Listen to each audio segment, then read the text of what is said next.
Why no work? Hello?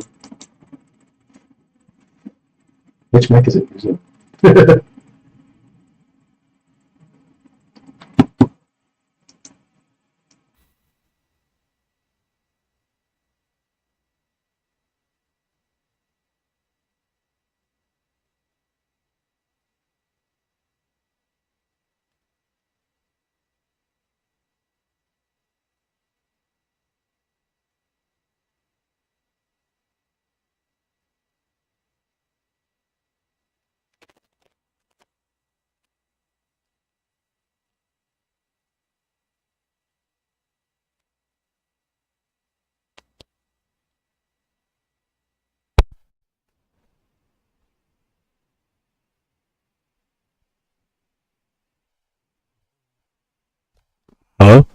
Okay, there I go. Ah, I don't know what the hell was up. Let me check my sound. Um, so yeah, I was just trying to get my game going. And I did. Let me make sure all the sound is good. Welcome to the stream. Welcome to my insanity time. I'll be up for a little bit. Not too long. Or maybe I will. I don't know.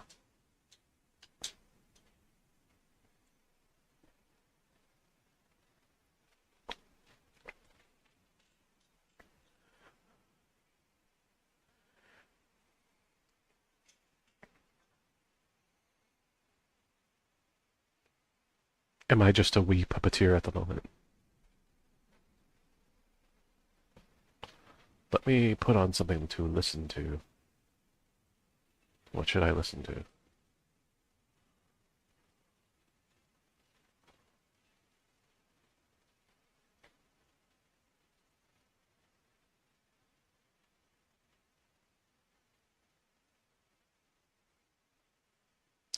Wasn't I watching something? Maybe.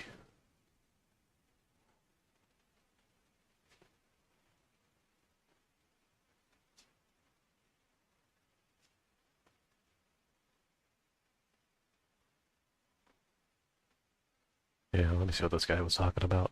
What's up, Infinity Man? Back with you to a brand new video, and today we're going to be doing another Godzilla Kong News Roundup. That's right, in this video we will be continuing our chronological journey through the development and release of Godzilla Kong the New Empire and the next MonsterVerse film by finally talking about events that happened in April of 2024. In this one, long live the Oops. MonsterVerse, because this is where it was officially confirmed for the MonsterVerse. Let me tell you why. Why? Let's jump into it.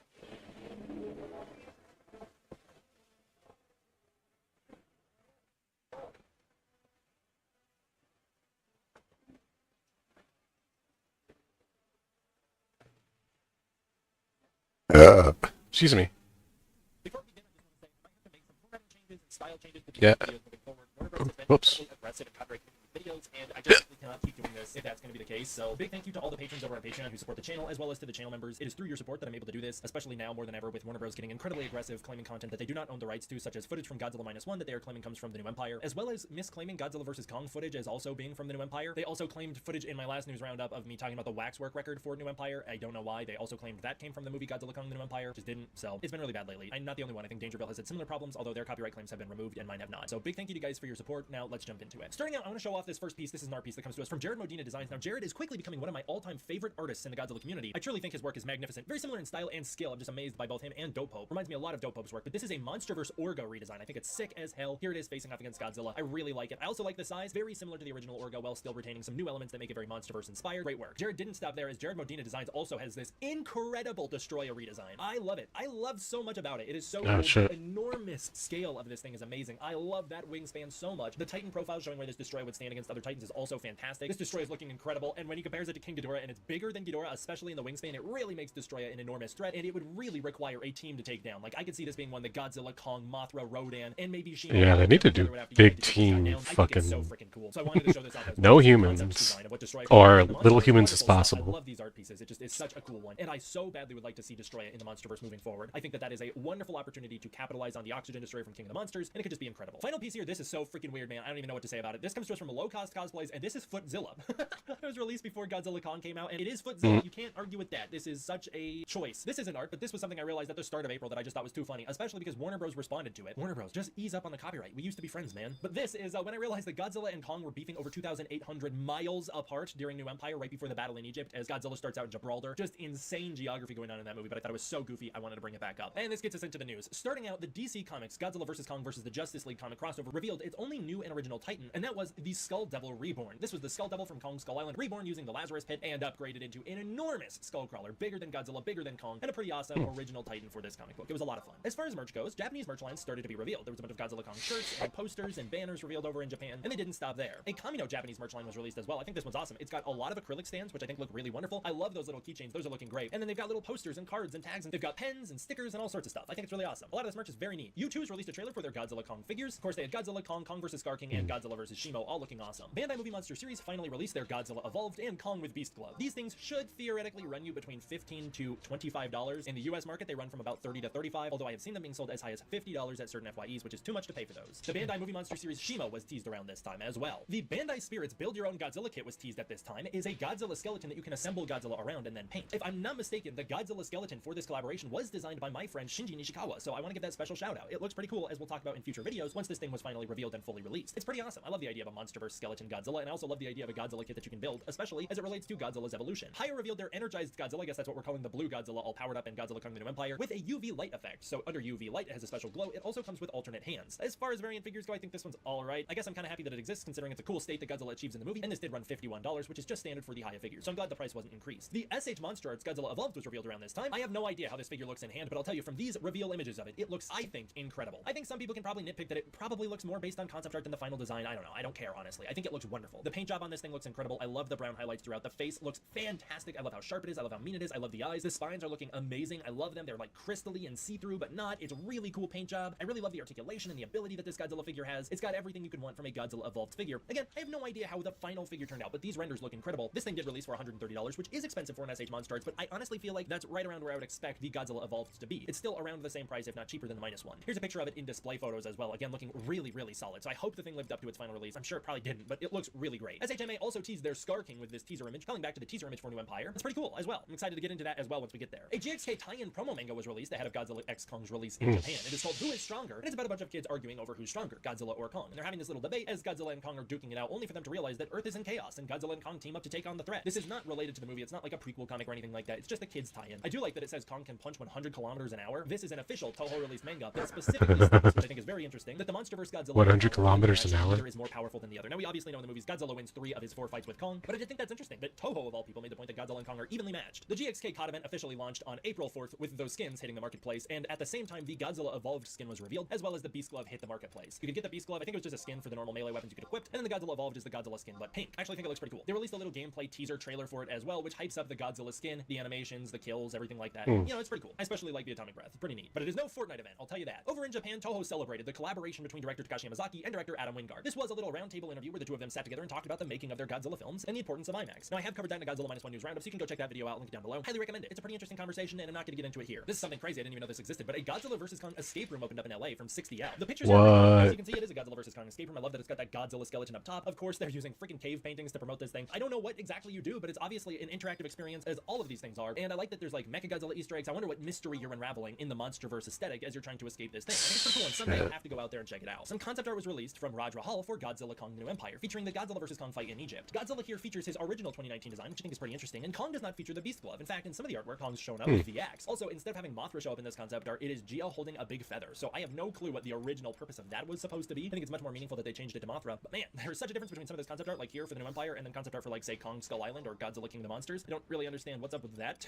Some of these things remind me more of like thumbnails that you would see on YouTube. There is some amazing concept art that was released for the New Empire, and this all comes from Matt Alsop, one of the most wonderful concept artists in the Monsterverse. Matt's work is always amazing. I love it here. We see some shots of Kong being chased around by the War Dogs, as well as some images at the final battle, which is far more apocalyptic, as all of Matt Alsop's artwork tends to be very awesome. I love it. So much more apocalyptic and moody than the final version of the film, and also it appears to take place in Russia, which seems like the location was changed, probably to avoid some political conflict in the real world, but I do find that very interesting. Godzilla Kong had a wonderful run at the box office, and today I will run you through all of the box office headlines, as they were all really awesome. Big win for this movie, and big win for the monsters. It was wonderful. It had a wonderful run. Starting out, the movie opened at #1 in the world, as you would hope that it would do. All big blockbusters should open at #1, but I'm happy to see that it did. Fans like Kaiju News Outlet celebrated as Godzilla Minus One won its Oscar, and Godzilla Kong the New Empire opened #1 in the same year. It was reported off the 3-day opening weekend for Godzilla Kong the New Empire, the movie made $194 million off of a $135 million budget, meaning it made back its budget in just one weekend. However, including marketing and advertising, it still had some to go. Typically, you tend to double the budget by about twice in order to see what the movie needs to make to be profitable. Godzilla Kong the New Empire passed $200 million global in just days. GXK then passed the century mark, $100 million domestic in just 7 days. Wonderful record, we love to see it. Around the same time, it passed $300 million global. Godzilla Kong the New Empire's first week at the box office was really strong, with the movie proving to be a very solid brand, taking just a 60% drop between its first weekends. That 60% second week drop is considered fairly large, but it's also on par for most blockbuster pictures, which tend to have between a 50 to 60% drop. This is also a fairly solid hold for the Monsterverse and is very consistent with those other films, as Godzilla 2014 had a 67% drop, pretty huge actually. Kong Skull Island had a 54% drop, still the strongest hold of the Monsterverse to date. King of the Monsters had a 68% drop. Godzilla vs. Kong had a 57% drop, albeit with much smaller numbers at play. GXK benefited from lack of competition and held #1 at the box office, which was pretty awesome. On April 7th, the New Empire passed $350 million at the box office, still holding strong at #1. As of its third weekend, the movie reached $142 million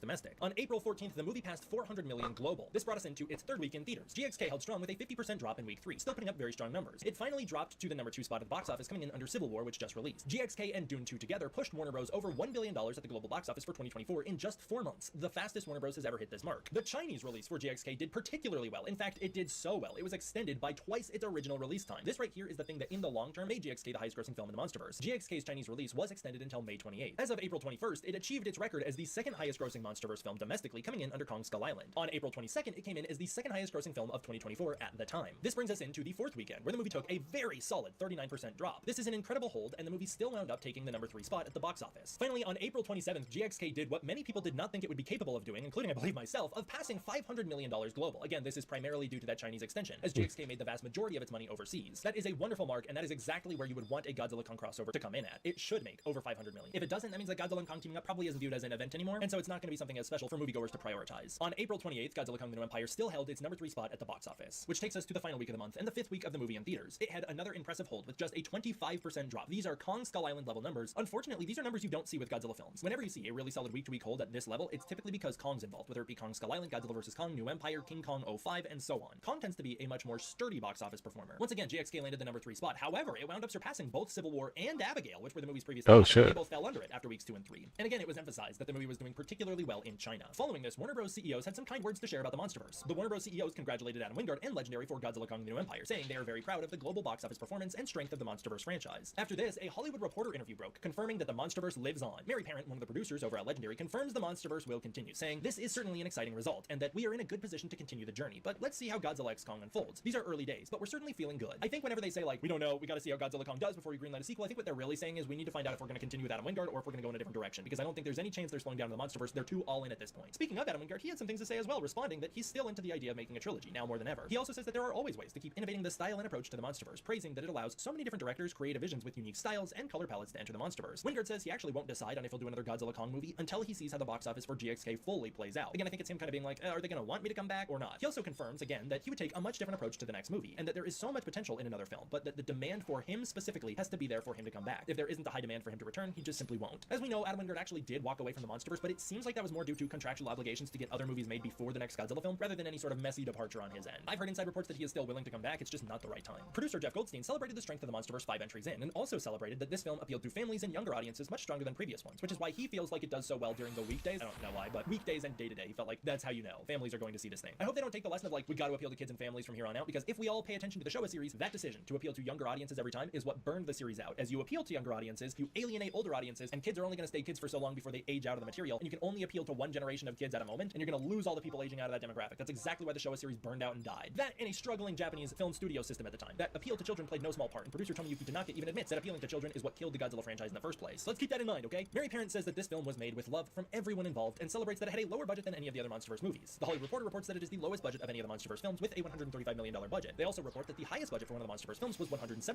million, which seems to be Kong Skull Island, as that was previously reported to have a $100 $185 million budget, which is the highest budget of the MonsterVerse. Once again, I don't think the lesson here is to keep making the budget smaller each time, or even to keep it the same here. The budget should depend on the story being told. And if the next story is not going to feature as much reliance on CGI environments, which means you don't need a film crew to shoot with during those shoot periods, you just need the CG artists who you can horribly underpay, you are going to have to increase the budget. So I'm really curious to see what the next film winds up taking shape like, but I hope the lesson here isn't, hey, we can keep making these things for cheaper each time and they'll make us more money. That's not the lesson. The lesson was that Adam Wingard was very smart with the budget he had and made it work for the story he was telling. We'll see.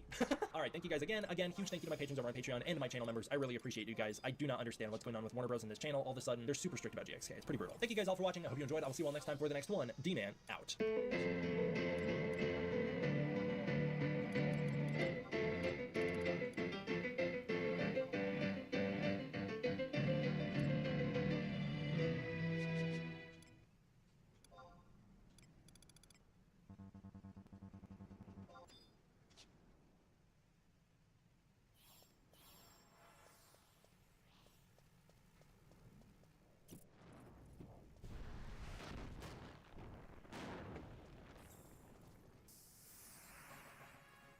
Bit.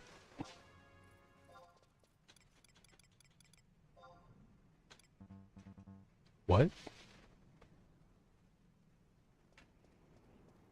I can't wear these?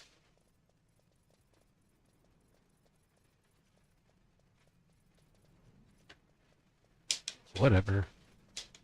I can just use bare hands for a bit. Like, use my EXP band at least.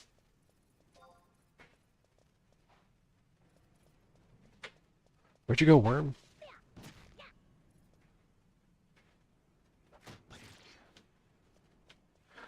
Isn't there a tome? Oh, let me put on something else.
Hmm.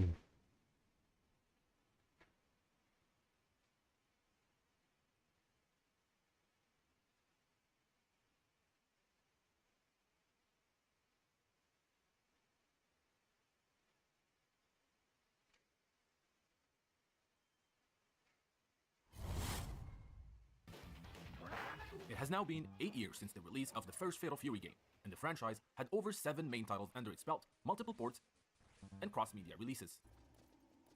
SNK, on the other hand, has just released a new hardware unit, the Hyper Neo Geo 64. A new high-end arcade unit that was supposed to replace the now aging Neo Geo MVS and AES systems. SNK had also planned to release a consoleized version of the hardware as well, yet the system was not well received by fans and critics due to multiple reasons, which you can check in the history of the Hyper Neo Geo 64 documentary. The link is above and in the description. The new unit had few games under its belt, and none of them were able to achieve the desired reception nor win fans' hearts, despite heavy hitters like Samurai Showdown having 2 titles already on the platform. SNK, knowing the massive success and following of the Fatal Fury series, decided to make a new title for the Hyper Neo Geo 64, and one that was supposed to reboot the series for a new generation of fans. Titled Garo Densetsu Wild Ambition, or as we know it in the West, Fatal Fury Wild Ambition. To take this important task, veteran producer Hiroshi Matsumoto was chosen as lead producer, along with Seigo Ito and Mitsuhari Inoue as co-producers, both of them having worked on the previous real-bout Fatal Fury games. Seeing the game for the first time running on a Hyper Neo Geo 64, it is easy to see how ambitious the design and graphics team were. The game is easily one of the best 3D games of SNK on the Hyper Neo Geo 64. Character movements was also fluid and fast compared to other games on the Hyper Neo Geo, like the 2 Samurai Showdown games. Released in January 1999, Wild Ambition used the 3D capabilities of the Hyper Neo Geo 64 to power the first 3D game of the series. The game itself is a remake of the first Fatal Fury game, making the events that happened during the first chapter, like Geese falling from his tower to his apparent death, non-canon. The story also changed some key elements, like adding brand new characters to the series, or changing some events for the first tournament, like its name from the King of Fighters to the King of the Fighters. While Fatal Fury Wild Ambition is a 3D fighting game, the gameplay itself is very similar to that of 2D fighters. SNK decided to keep the same button layout from the real bout Fatal Fury 2 to not alienate fans. A for punches, B for kicks, and C for the special attack, which depending on the character could be either a kick or a punch. The D button, however, which was previously used for the line sway mechanic or lane change in the previous games, is now called the axis shift button. This feature allows players to move their characters to the background or foreground using 3D movement to avoid attacks or circle their enemies. Every character also has an assortment of special moves and desperation moves, now called superpower attacks. Superpower attacks can only be performed when the player's heat meter is flashing red, and does not use the new heat meter. The heat meter, which replaces the power meter from the previous games, starts at 50% full at the beginning of every match, though it can change between rounds of the same match. Players fill the meter by attacking their opponents or taunting them, while taking damage or being thrown decreases the gauge. If a player takes damage but his opponent stops attacking him or her, the meter will slowly replenish to 50% again. When the player's heat meter is filled, the message Max OK will appear on the top of the gauge. Players may then perform an overdrive power or a heat blow. The heat meter will be almost fully depleted if either of these moves are used, but this can also happen if the player takes too much damage or performs numerous counterattacks. If this happens, a danger message will appear. If the player takes too much damage, leading to a fully empty heat meter, the character will go into an overheat state. This causes the player to get dizzy, becoming vulnerable to the opponent's attacks. Another new feature introduced in Fatal Fury Wild Ambition is the guard attack. Blocking an attack at the same exact moment as it hits will not result in any chip damage, and results into the attacking. It does kind of look like this could be similarly compared to a perfect parry from other modern games. A new technique introduced in Fatal Fury Wild Ambition, which we mentioned before, is the whatever the fuck it's called, EX plus alpha. Blockable attack that may stun or launch the opponent into the air The when it connects. 3D Street Fighter. The player can perform a heat blow when the heat meter is full and in the max OK state. A little Pressing the A smoother, and C button actually. simultaneously will activate the move. The player can use the heat blow as a counter mechanic by activating it while being attacked by the opponent to interrupt their offensive. Using the heat blow will decrease the heat meter close to the danger state. Fatal Fury Wild Ambition changes the potential power, B power attacks, and renames them to overdrive power. Am I getting XP? Overdrive power attacks No. work differently from the P power attacks of the old games. My The bad. player can perform overdrive power attacks once So, the heat meter is full, what level am I? regardless of Shit. how much health the player 8. has. Using an overdrive Let me power go will out keep the here. heat meter close to the danger point as well. In terms of roster, Fatal Fury Wild Ambition took some liberties and changed many of the game's canon to allow for certain favorites to be in this first chapter. I didn't find the tome. We I have must the be legendary lost. trio of Terry I haven't Bogard, been here in a while. Andy Bogard, and Joe Higashi. Sure. Shiranui, due to her insane popularity, also makes her way to this retcon first episode, as well as Kim Cap-1. Both of these characters were not part of the story until the second game of the series. Returning from Fatal Fury 1 are Raiden, Billy Khan, and of course the game's final boss, Geese Howard. A surprise return from Fatal Fury 3 is Ryuji Yamazaki, who also now plays a role in the first chapter of the reboot. New to the series are two original fighters, Toji Sakata and Tsugumi Sendo. Toji is a legendary practitioner of the fighting style Dainan Ryu Aiki Jujutsu. He was once the best friend and the rival of Tatsumi Suo, Lou Mary's grandfather and the man who trained Geese Howard in Aiki Jujutsu. Believing that he was destined to challenge Tatsumi in a deathmatch, this encounter never occurred since Tatsumi was eventually killed by his former student, Geese Howard. Toji enters the King of the Fighters tournament to defeat the man who killed his rival. Tsugumi Sendo is a high school girl from Osaka who was taught wrestling by her father, Kantetsu, since a very early age. However, she is recently ashamed of this, especially after she was told by a boy she had a crush on that women wrestlers are unfeminine and unattractive. Hearing this, she wanted to drop out of her wrestling training. After butting heads with her overbearing father, Kantetsu will allow her to drop out, but only under the condition that she brings a decisive victory in the King of the Fighters tournament. Despite her original hatred for wrestling, she has come to enjoy fighting as she begun to win matches. SNK also decided to include a secret character for this arcade version in the form of Li Shanfei, who made her return from her debut game, Real Bout Fatal Fury 2. Story-wise, as previously mentioned, the game is a retelling of Fatal Fury 1, as SNK hoped to reboot the franchise for the new system with 3D mechanics. Geese Howard, the murderer of Terry and Andy's adoptive father Jeff, is hosting the newly announced The King of the Fighters tournament, just in time for Terry's return to Southtown after a 10-year absence. I thought This there's a allows Terry, his tome. brother Andy and Joe Higashi to enter the competition in order to avenge Jeff and save Southtown from the grips of Geese Howard. At the end of the game, Geese is not killed nor thrown from There the has to building, be. but just loses to Terry. What? Jesus.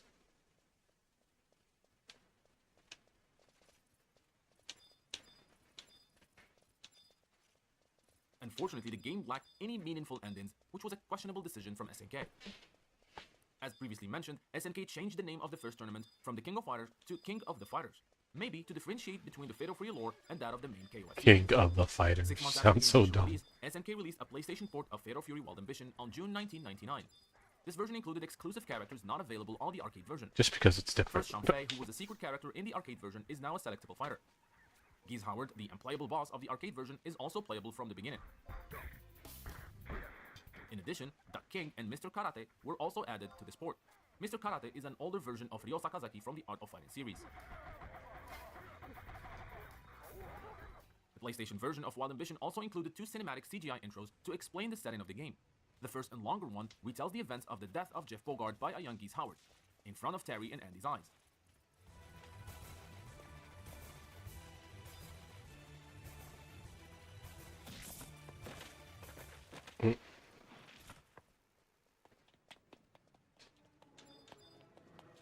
Oto-san.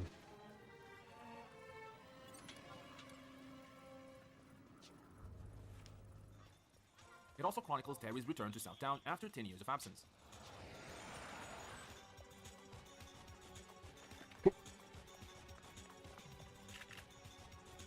While by today's CGI standards, it might not look impressive, the Fatal Fury Wild Ambition PlayStation intro was an absolute stunning video in 1999. The second, and much shorter cinematic, shows Geese Howard training in his dojo in front of the watchful eyes of his bodyguards, Ripper and Hopper. SNK had big hopes for Fatal Fury Wild Ambition to push the poorly received Hyper Neo Geo 64 system. Do I into have the to spotlight and into the engage arcade. that thing? But It due to won't multiple stack obstacles from the automatically? company when it comes to the new hardware, Fatal Fury Wild Ambition, while seen as a decent fighting game, never reached its full potential. Game Machine listed the arcade version in their March 15, 1999 issue as being the 3rd most successful arcade game of the month. The PlayStation version of Fatal Fury Wild Ambition received mixed reviews. Japanese publication Famitsu gave the game a score of 25 out of 40. If you are interested in the history of the Hyper Neo Geo 64 and why it failed, check out my documentary about the hardware in the link above, as well as in the description below. Seeing how the Hyper Neo Geo 64 was a failure for the company, SNK decided to keep releasing games for the aging Neo Geo arcade system, which it previously planned to retire. And due to the success of the Fatal Fury franchise, it was only natural for SNK to shift some of its resources to work on a brand new Fatal Fury game, one that would revolutionize the franchise and maybe even the genre. Fatal Fury Mark of the Wolves.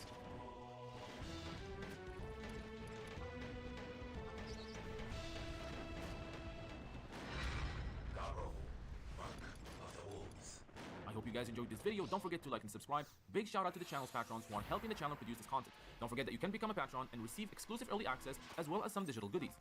Details are in the description below.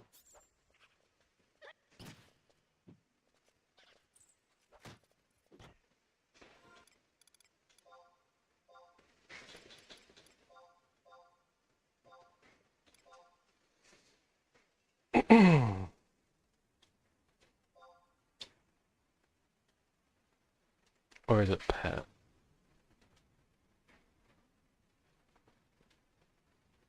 Deploy T?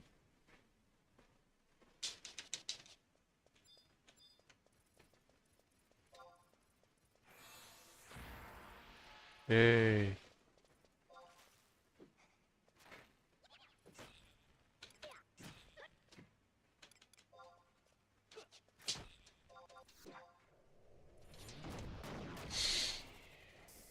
Ba ba ba bum bum bum bum ba bum.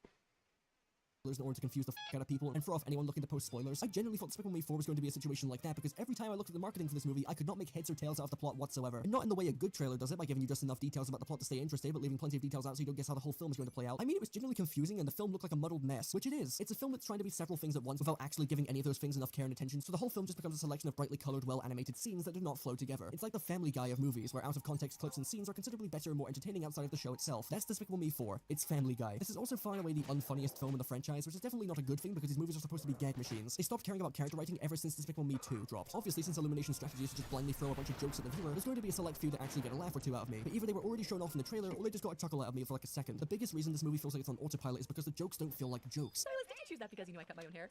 No. It's just that, on repeat for the next hour and a half. The dialogue is so tame and edgeless and unfunny, apart from the slapstick and whatever the hell they've got the meanings doing. They feel like lazy It's jokes. done through observational humor, which is always going to be hit or miss, or punchlines that just deflate halfway through being told. Honestly, the most interesting thing about these movies is how Steve Carell's performance keeps getting worse with every installment. Seriously, listen to how normal Gru sounds in the first movie. How much for the fluffy unicorn? She hit that. I saw that with my own eyes. The second movie and onwards just took his more high-pitched zaniness, usually reserved for more comedic moments, and just made that his default tone of voice. Yeah, well, she is a nut job and I'm not going on any date. Where he's screeching every single line of dialogue, and I just can't f***ing stand it. Listening to Gru speak was harder than having to actually sit down and watch any other boring or weightless scene across this entire movie. I was losing my mind. Either they need to get the voice director to chill out, or Steve Carell needs to stop recording every single scene like there's a hurricane outside the studio. It is genuinely one of the worst vocal performances I've ever heard in my life, and I can say for certain that it's bad voice acting because Steve Carell absolutely nailed Gru in the first movie. Hell, even in the second movie he wasn't that bad. I have no idea why they thought making Gru scream every time he says anything was a good idea, because it's not. It makes the entire movie insufferable because you're experiencing it through the eyes of a protagonist that won't shut his goddamn moon hole. There aren't really any character arcs worth mentioning here. Again, gave up on writing characters 4 movies ago. At least Pharrell keeps getting his bag with each of these movies, starting to wonder if he's personally financing them himself as a long-term investment. Oh shit, I forgot to post my And it's cool that he never half-asses the songs going live. either. Double Life is an unironic banger. Won't catch me listening to it regularly, obviously, but it's a decent song and fits the movie very well. Funniest and most memorable part of all of this is everyone interpreting the song as a Drake diss just because of Pharrell's previous beef with Drake, and also because 2024 was the year everyone danced on Drake's grave. I'm gonna be real, as entirely unlikely it is that Pharrell Williams would choose to diss Drake on a song for a family-friendly Despicable Me movie. That reality is objectively hilarious, so I'm believing it until the day I die. It's funny imagining Drake taking Adonis to go see the new Despicable Me movie, and then suddenly having a chill be sent down his spine hearing echoing all across the theater. Despicable Me 4 is more of the same, only amplified by trillions and trillions, and it results in a uniquely paralyzing and effortless experience that I don't want to tolerate ever again. It's a shame too, because Illumination is like an actual company in workspace, apparently kicks ass. Like, not to do any corporate bootlicking here, but they're one of the few companies that has taken an actual negative stance on the usage of AI in art and animation, and from what I've gathered, they don't consider animators like shit either. I wish the studio itself produced movies that were above babysitting tier, but honestly, congratulations for not being trash. Despicable Me 4 is trash though, can't wait for the next one. No, get away from it! Shrek Forever After is the 4th and final installment of the Shrek franchise, and the way it's been viewed over the years has changed so many times I can barely keep track of the general consensus. Back when this movie was due for release, Shrek was being viewed a lot more negatively after the release of Shrek the Third, which to this day is easily one of the worst movies DreamWorks have ever released. You ask the average person to remember half of what happened in Shrek the Third, and I guarantee you they won't be able to tell you shit. So much of the movie was just pointless filler that didn't even mean anything. It was painfully unfunny and crammed to the brim of pop culture reference schlock. Shrek the Third is the movie that people who don't like Shrek 1 and 2 think Shrek as a franchise is. That's the best way I can describe it. And after this movie, Shrek's reputation kinda tanked a bit. People still recognize the greatness of the first 2 films, but the damage Shrek the Third did to the perception of the franchise cannot be understated. And then here comes Shrek 4. You ever think about how this could have been the last thing someone saw before death? On release, the movie was panned and called a painfully mediocre and disappointing end to the Shrek movies. You didn't see many people talking positively about it. The movie still made bank at the end of the day, but the world just sort of collectively shrugged. My genuine belief is that if Shrek the Third had never existed, and this was the actual Shrek 3 we got, then these review scores would not be nearly as harsh. A lot of people just wrote off Shrek Forever After and downplayed a lot of its unique strengths. I mean, with the way people were talking about it, you'd think DreamWorks had somehow managed to top the awfulness of Harold's death scene. Frankly, I think people's expectations are too high. Forever After has Cookie. What's this? That's my chimichanga stand. Thank you, Cookie, you're so valid. Then over the years, a lot more people start looking back at the film and realizing it actually isn't that bad, and people begin finding new things to appreciate about it. And then within the last 5 years or so, thanks to multiple big YouTube videos praising the movie, as well as people being more open to giving it a second chance, the film is now held in shockingly high regard, and most people consider it the movie that Shrek the Third should have been. It's really interesting how this went from being considered a mild step up from Shrek the Third, which is the equivalent of being told not to worry about the D- in your report card, to now be considered on par with or even better than the first movie. Now, do I agree with this assessment? Not even slightly, but I'm not going to deny that Shrek Forever After is a decent movie, and definitely the most enjoyable forkful we're talking about today. Not only does the movie actually have something new and substantial to say, as opposed to Shrek the Third being an hour and a half's worth of complete nonsense, but it feels like the franchise finally got its identity back, and the story it tells is very fitting for what was intended to be the final chapter. I said the final chapter, and specifically in regards to Shrek himself, it's a surprisingly mature and emotionally complex character arc. He has his happily ever after, a loving wife, kids, friends, and is no longer seen as the big, scary, ugly ogre he believed everyone saw him as for his entire life. People admire him now. He has everything he could ever want. So because all of this change happened over the span of a few years, and him living the majority of his life as a loner who relished in the simplicity of his life, despite hating the fact that people would often judge him before they even knew him, it's all incredibly overwhelming for him, and there's a part of him that longs for that simple and easy life, when he could do whatever he pleased, could indulge himself, a time where he had no worries. He loves his wife, kids, and friends, and deserves the life he currently has, but if he was given a chance to experience a taste of his old life and remind himself about how simple everything everything once was, he would take it. Basically, they gave Shrek a midlife crisis, and I think that was a stroke of genius, because we've seen him grow and overcome all the obstacles thrown his way over the past 3 movies. Yeah, the general perception of Shrek is that he's the funny, green, smash-mouth guy, but as an actual character, he's always been pretty compelling and believable, giving him this Faustian deal to go back to a time when the world made sense to him, to have him choose to selfishly indulge in his fantasies only to have the rug pulled out from under him, and make him realize and appreciate what he had is a really smart move, and adds to how much of an emotionally tender story this is overall compared to the previous films. The film still has plenty of wacky Shrek stuff happening in it, fun action sequences, a good few laughs, and Rumpelstiltskin is a very entertaining villain, as unnecessary as this was. Weapon skill. Jesus fucking God, stop doing that. But there's a real sense of finality to everything here that heightens the stakes. And I don't think I'm wrong in saying this is the darkest film in the franchise. Aha, I got you. Delete that tweet, mister. Let me explain. It's not this super dark, brooding movie or anything, but the heightened stakes do make a pretty big difference. Seeing this alternate reality where far, far away is reduced to ruins, all of Shrek's friends are either enslaved or working against him, Shrek's life literally being put on the clock right in front of him while he's chained up and laughed at by the entire room. Just the fact that Shrek is genuinely gonna die, no strings attached, lets the slower and more emotionally tender parts of this movie leave much more of an impact than they did in Shrek 1, 2, and 3. It's a movie that feels like a proper finale. This joke is getting old, will stop. And a proper finale it is. The third act of this movie is incredibly satisfying, and it rounds out Shrek's character arc really well, bringing him back to his own reality and finally being able to appreciate everything he has. A true happily ever after that he deserves and accepts. Now, from what I've just described, it might seem like I really love this movie, right? Shrek Forever After is a f***ing mess. A very enjoyable, satisfying, and overall decent movie, but it's definitely not rock solid. There are plenty of jokes that just do not land. In fact, ignoring Shrek the Third's existence, which I do all the time anyway, this is probably the least funny Shrek film. Granted, a lot of that has to do with the higher stakes and far more emotionally mature narrative they've got this time around, but a good chunk of the jokes are just a result of Shrek being a fish out of water and trying to get his previous friends to recognize or remember him or believe anything he says while coming off as completely insane. This especially got old and really cringeworthy with Fiona. Narratively, it makes complete sense, but comedy-wise, they really drag this out, and after a while, Shrek constantly trying to get a kiss from someone who clearly does not recognize or remember him without their consent just really comes off as creepy and going a few steps too far. Again, narratively, I get it. Dude is literally trying not to die, he's desperate. But it was really unfunny, and I really think they could have dialed it back a fair bit to make Shrek come off as less of a creep. Everything involving Puss, I just hated. Having a Shrek movie of all movies make a bunch of jokes at the expense of a character's appearance feels really tone deaf and completely flies in the face of the main theme and moral of this entire franchise. I did appreciate somewhat that they cut back on the pop culture references after how they dominated like 40% of Shrek the Third's script, but part of Shrek's identity is riffing on pop culture, like it or not. You just gotta do it right and actually tell jokes of it that aren't just, here's the thing you might recognize. The story also, again, didn't really call for pop culture reference spamming, not at all, but it's hard to deny that an unmistakable part of Shrek's identity has been lost. It could also be argued that the film's plot is a retread of the first movie, which I gave Hotel Transylvania 4 considerable amounts of shit for. And while it is entirely the point and they put plenty of their own unique spins on the story, I can't exactly argue against that. Rumpel, despite being a good villain, is used rather sparingly and doesn't have the amount of screen time I would have expected him to have. And overall, it does feel like a lot of the life and wit that made the previous film so charming has been sucked dry from this one. Again, probably a result of the darker narrative, but coming off the heels of the witless Shrek 3 and then seeing how toothless this one is in comparison doesn't really give a strong impression. Shrek Forever After is a very messy film, but I can't deny that what it does well more than makes up for that fact. I did enjoy this movie, and thematically, I thought it was a brilliant end to Shrek as a franchise, and concluded his arc in a way that I was satisfied with. I'm now extremely worried about how Shrek 5's existence is going to completely devalue Shrek Forever After. Time will tell, obviously, we're still a long ways off the release of Shrek 5. Everything about Shrek 5's existence is telling me it has no reason to exist, and I really don't want them to do anything else that completely undermines the lessons learned and the impact of Forever After's story on Shrek as a character. Might seem silly to care so much about Shrek's character development, but we've seen what happens when a Shrek movie doesn't have strong character work, and I do not want to spend another decade forgetting every last detail of a Shrek movie ever again. Okay, fine, I'll mention it. Do the role is funny, cry about it. Okay, let's look at the cast for this movie real quick. A lot of big names are here, honestly. I don't know why they bowled out so hard on the cat. Oh no. Oh, God. No, that's corny. It's okay, I will not be corny about this.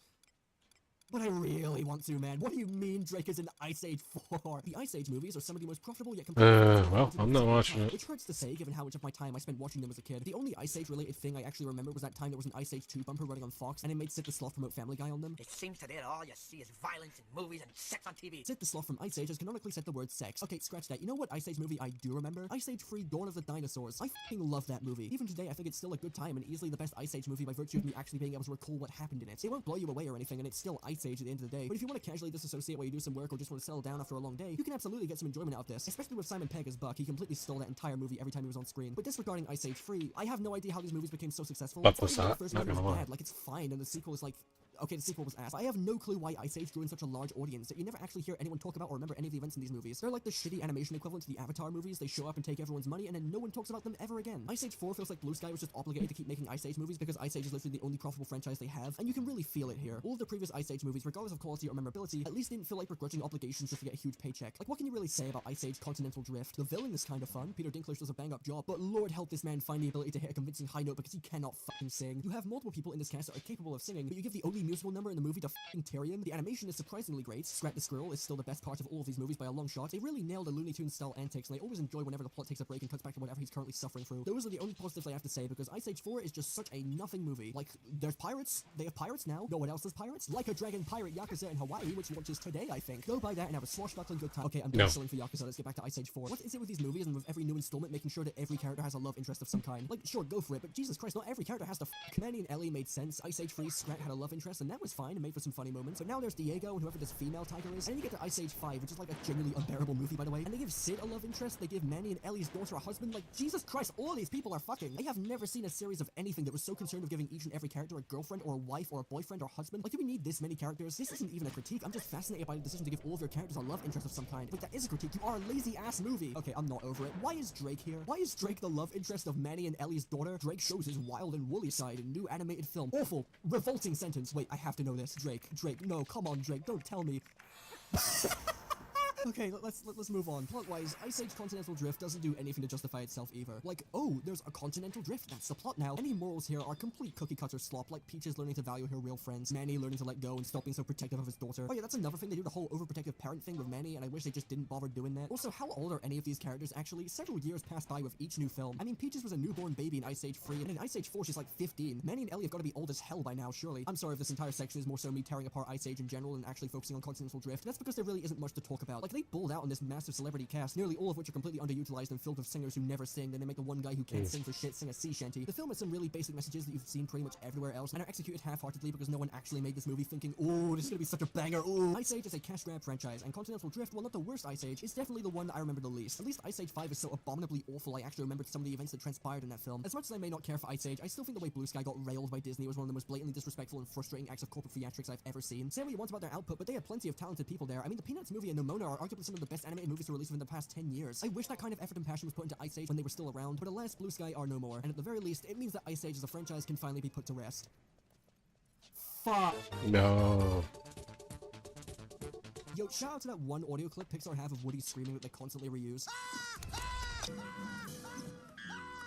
Please keep using it for Toy Story 5. I'll forgive the fact that movies about iPad kids if you do that. Alright, these next two movies I've already talked about before on the channel, so what I have to say will be paraphrased from what I have said in their respective videos. I'll try not to copy and paste literally everything down though, I promise. When it comes to Pixar sequels, you'd be hard-pressed to find one more contentious than Toy Story 4, because holy sh**, people f***ing hate this movie, dude. Like, I personally am not a fan of it by any metric, but the sheer unabashed hatred people have in their souls towards this film is actually impressive. And I'm not gonna lie, while I personally don't see anything in this film that would cause me to go on a 10-minute rant about some guy losing his car keys, I completely understand and relate to a lot of the frustration around this film's mere existence. Toy Story, all things considered, has a fantastic track record for sequels. The consistent masterpiece level of quality that these movies used to reach with each new installment was unlike anything I've ever seen. Toy Story 2 and 3 are genuinely earnest and fantastic films in their own right. They're among some of the greatest sequels ever made. Scratch that, the original 3 Toy Story movies are some of the greatest movies ever made. I will live and die by that claim, I don't care. Most people agree that 2 and 3 are actually better than the first movie, and I agree wholeheartedly. Toy Story 2 may be my favorite, but 3, I don't need to go on and on about why people love 3, right? But it's such a beautiful conclusion to wrap everything up near flawlessly. So naturally, the announcement of Toy Story 4 was a bit of a shock to the system. Everything about Toy Story 3 had that sense of finality to it. The start of the film is just straight up depressing, and while it does get considerably brighter as it goes on, it's still determined to make you an emotional wreck, wrapping up character arcs and tapping into the audience's shared emotions about growing up and moving on, leaving your childhood behind. It's not hard to see why the ending of Toy Story 3 is capable of turning even the most stable adults you know into a puddle of tears. It's an emotionally devastating film, and I love it. So obviously, many people were against Toy Story 4 from the very beginning, which speaks volumes as to just how beloved Toy Story 3 was as a conclusion. There wasn't a whole lot you could do from this point onwards without ruining that sense of finality. And when the film finally released, while it received critical acclaim, you're not going to find many people online calling it a good sequel or a particularly great installment in the franchise, as a lot of people's fears about the film ruining Toy Story 3's conclusion were confirmed and amplified. But first, the film itself. Looking at this film completely divorced from the rest of the franchise,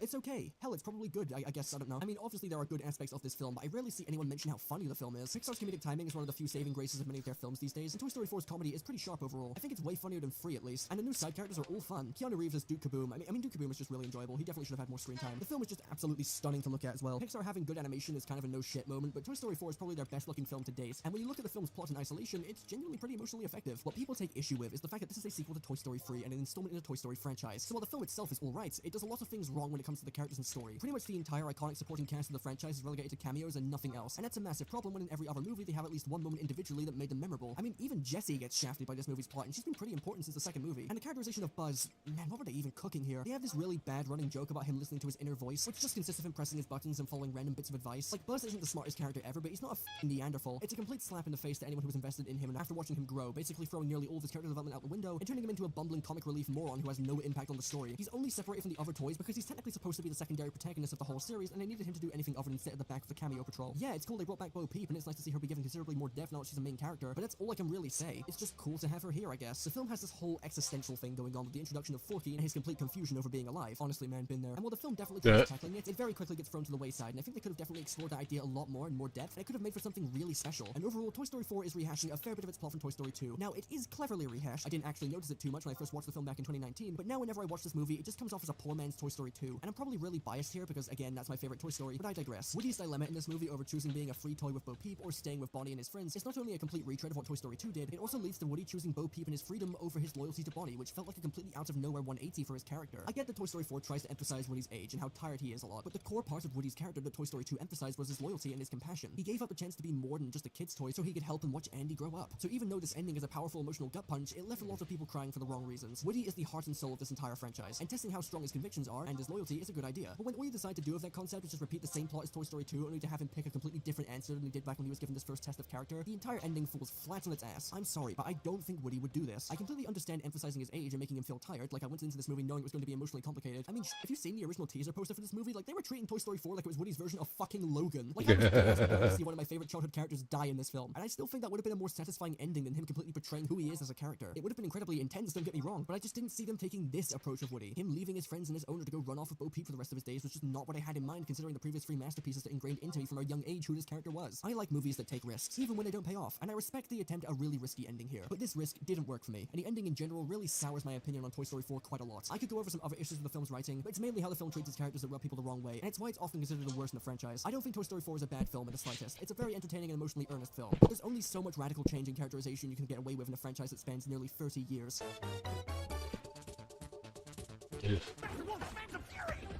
This is the single funniest frame to ever come from an animated movie. It's so funny, in fact, I'm going to be leaving it in the background for the entirety of my time talking about this movie as an easy way to avoid copyrights. If DreamWorks wants to steal my money from me, I want them to be forced to see this image whenever I submit an appeal. Kung Fu Panda is one of DreamWorks' flagship franchises, and one of their most well-rounded and shockingly mature set of films. Kung Fu Panda 4 is what everyone expects a movie titled Kung Fu Panda to actually be like, and it f***ing sucks. While it is true there are 6 Kung Fu Panda movies planned out, Jesus, most people accepted Kung Fu Panda 3 as the natural conclusion to a trilogy. And to Panda 3's credit, while it was seen as the weakest in the franchise, well, not anymore, but I'm getting ahead of myself, most people accept it as a satisfying conclusion, and the film overall felt pretty darn conclusive. So the announcement of a 4th Kung Fu Panda movie, while not exactly unwelcome given it's one of DreamWorks' most iconic and beloved franchises, definitely left a lot of people rightfully skeptical. And that skepticism only strengthened as more details about the film came out, along with a frankly hilarious amount of leaks. And when the trailer officially dropped, I was even less convinced, because it included nearly every leaked scene I was already unconvinced by, along with some new scenes that started to make me worry a little. Despite this 4th film being planned for a while, it really did feel like an unnecessary sequel on pretty much every level to me, and when it finally did release, I was met with the most unsurprising dose of disappointment ever. Kung Fu Panda 4 feels like a first draft movie on autopilot. The pacing is breakneck. You would not believe how insanely fast this movie plays out. It's like watching a movie that is perpetually stuck at 2 times speed. When the movie got to the 20-minute mark, it genuinely felt like I'd been sitting there for a good 40 minutes because of how hilariously inept the pacing is. From the minute the movie begins, it is determined to fry your cerebral cortex. It is bizarre, and it's not helped by the editing just not being able to keep up at all. Like this scene, for instance. Poe and new character Sen, voiced by Aquafina, and overall annoying little runs, have just gotten out of a bar fight and are now falling off a cliff. Please try to process the next 5 seconds of editing without laughing. What the fuck even was that? That's how this entire movie feels. The movie continuously jumps from one scene to the next, not giving any character moments, of the few there actually are, and story reveals any time to breathe. It's like the cinematic equivalent of waterboarding. It all goes by so quickly that your brain can barely register what's happening. And what's shocking about this is that Kung Fu Panda 4 is the shortest film in the franchise, clocking in at 1 hour and 20 minutes. There's enough plot and interesting ideas here that could easily be played out in a movie that has an extra 15 or even 20 minutes added onto the runtime. Regardless of some of the ideas here being genuinely interesting or even good on paper, none of it is done any justice or is given time to be fleshed out. A huge part of this movie's marketing came from the idea of Poe fighting all of his previous foes, who were in fact just the new villain, the chameleon, in disguise. But that never happens. Tai Lung at least gets actual dialogue, but Shen and Kai don't even speak, and there's never any moment where Poe genuinely believes he's fighting his old enemies or whatnot. He finds out about the chameleon at the start of the movie. It's only when Poe and the chameleon first fight that she turns into Tai Lung, Shen, and Kai, but they are only brief transformations. This movie's marketing is incredibly misleading, and it removes a large part of my interest in the film's story, not helped by how much of a wet napkin the new villain actually is. I was skeptical about the chameleon from the very beginning, and can I just say that for a franchise that is renowned for having some utterly fantastic villains, the chameleon is not just a disappointment, she is a f*** up of biblical proportions. In the previous movies, you get the villain's deal and their motivations immediately. You're shown how badass they are, what they're capable of. They have an all-consuming presence on screen, they get shit done. The chameleon? Look, I have a whole video ranting about how the chameleon is generally one of the worst DreamWorks villains ever, but to summarize, her entire gimmick is transforming into anything she wants. But unlike how the trailer suggested the film would play out, she doesn't have any unique powers, she just transforms into stuff. It's only later in the film do you actually get the scene where she steals the kung fu of everyone trapped in the spirit realm. It would have been far better if she had some new way of going to the spirit realm from the very beginning of the film, as opposed to needing Oogway's staff. If you switch this scene with Tai Lung getting his power stolen and you put it at the start of the film, this not only establishes the chameleon as a genuine threat, it also actually displays how terrifying her powers are. Obviously, the script would need to be rewritten, but this is a far better and more effective opening scene than the one we got, and it would lead to the chameleon actually having a commanding screen presence, because otherwise she's just a pathetic fraud with no menace whatsoever. The scariest thing she does is kick someone down a flight of stairs after turning into an elephant. Every single previous villain in this franchise is better by a long shot, and given how easily she goes down, it becomes clear just how hard the marketing was carrying her and propping her up as the most powerful adversary Poe has ever faced. She isn't. The film prioritizes constant jokes as opposed to actual storytelling, which just doesn't work with Kung Fu Panda. There's none of the emotional sincerity and maturity that defined the previous films. It is a movie designed purely for kids that ignores the appeal of the franchise head towards older audiences and has very little respect for what came before. Kung Fu Panda 4 has Poe clinging onto being the Dragon Warrior and really struggling to find his inner peace. In general, the way the film handles Poe's character arc is really disappointing and flies in the face of the previous two movies. Poe's whole arc in Kung Fu Panda 2 is about overcoming his childhood trauma, the loss of his parents, and the attempted genocide of his people by Lord Shen, finding his own inner peace. The finale of Kung Fu Panda 2 is an emotionally powerful conclusion and led to Poe growing as a character, healing from his trauma and not letting the past define him and distract him from the present. Poe's arc is what made that finale so satisfying, and it's a big reason why Kung Fu Panda 2 is commonly seen as the best film in the franchise. Poe struggling to find his inner peace, something so important to him in the second movie, and having it played out as a joke really doesn't sit right with me. And his whole spiel about how the Dragon Warrior is who he really is really doesn't feel right to me. Kung Fu Panda 3 is generally just kind of forgotten about in this movie. Like at pretty much every turn, it acts like the third film didn't happen, aside from bringing back Poe's dad. Poe's entire conflict in that film stems from him having an identity crisis brought along from him being given a new role as a teacher to the Furious Five, along with how he feels regarding his adoptive and biological dads. And you want to know what conclusion he came to? Was he the son of a panda, the son of a goose, a student, a teacher? No, he was all of them.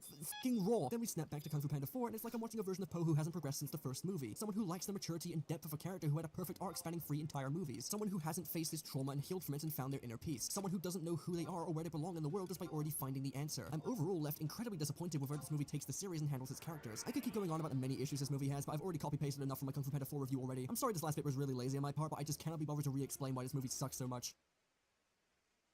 And that was the world of animated forequels, a painful box of mediocrity, a painful mixed bag, a painful... the pain box from Dune. This video was me putting my hand in the pain box from Dune. I will gladly put this joke on my CV and hope it gets me put on the writing team for Shrek 5. Despite a couple of these films not being so bad, this ended up being a really draining experience. Just watching back-to-back mid over and over and over. It was honestly more interesting talking about how disappointing they were compared to their predecessors and actually getting into the plots themselves, because what can you really say about these before it gets tiring? While I found a few new things to appreciate in some of these, I wouldn't recommend going out of your way to watch any of these except for Shrek Forever After, honestly. Like, yeah, Toy Story 4 is probably better overall, but the ending really kills it for me and many others. If there is one film you must watch out of this pile of trash, let it be Shrek Forever After. It has Cookie. Cookie is awesome. Anyway, that's the end of the video. Thank you so much for watching. I hope you have a fantastic day or evening. Play Pirate Yakuza. It's out now and it's peaked, okay? Just play it.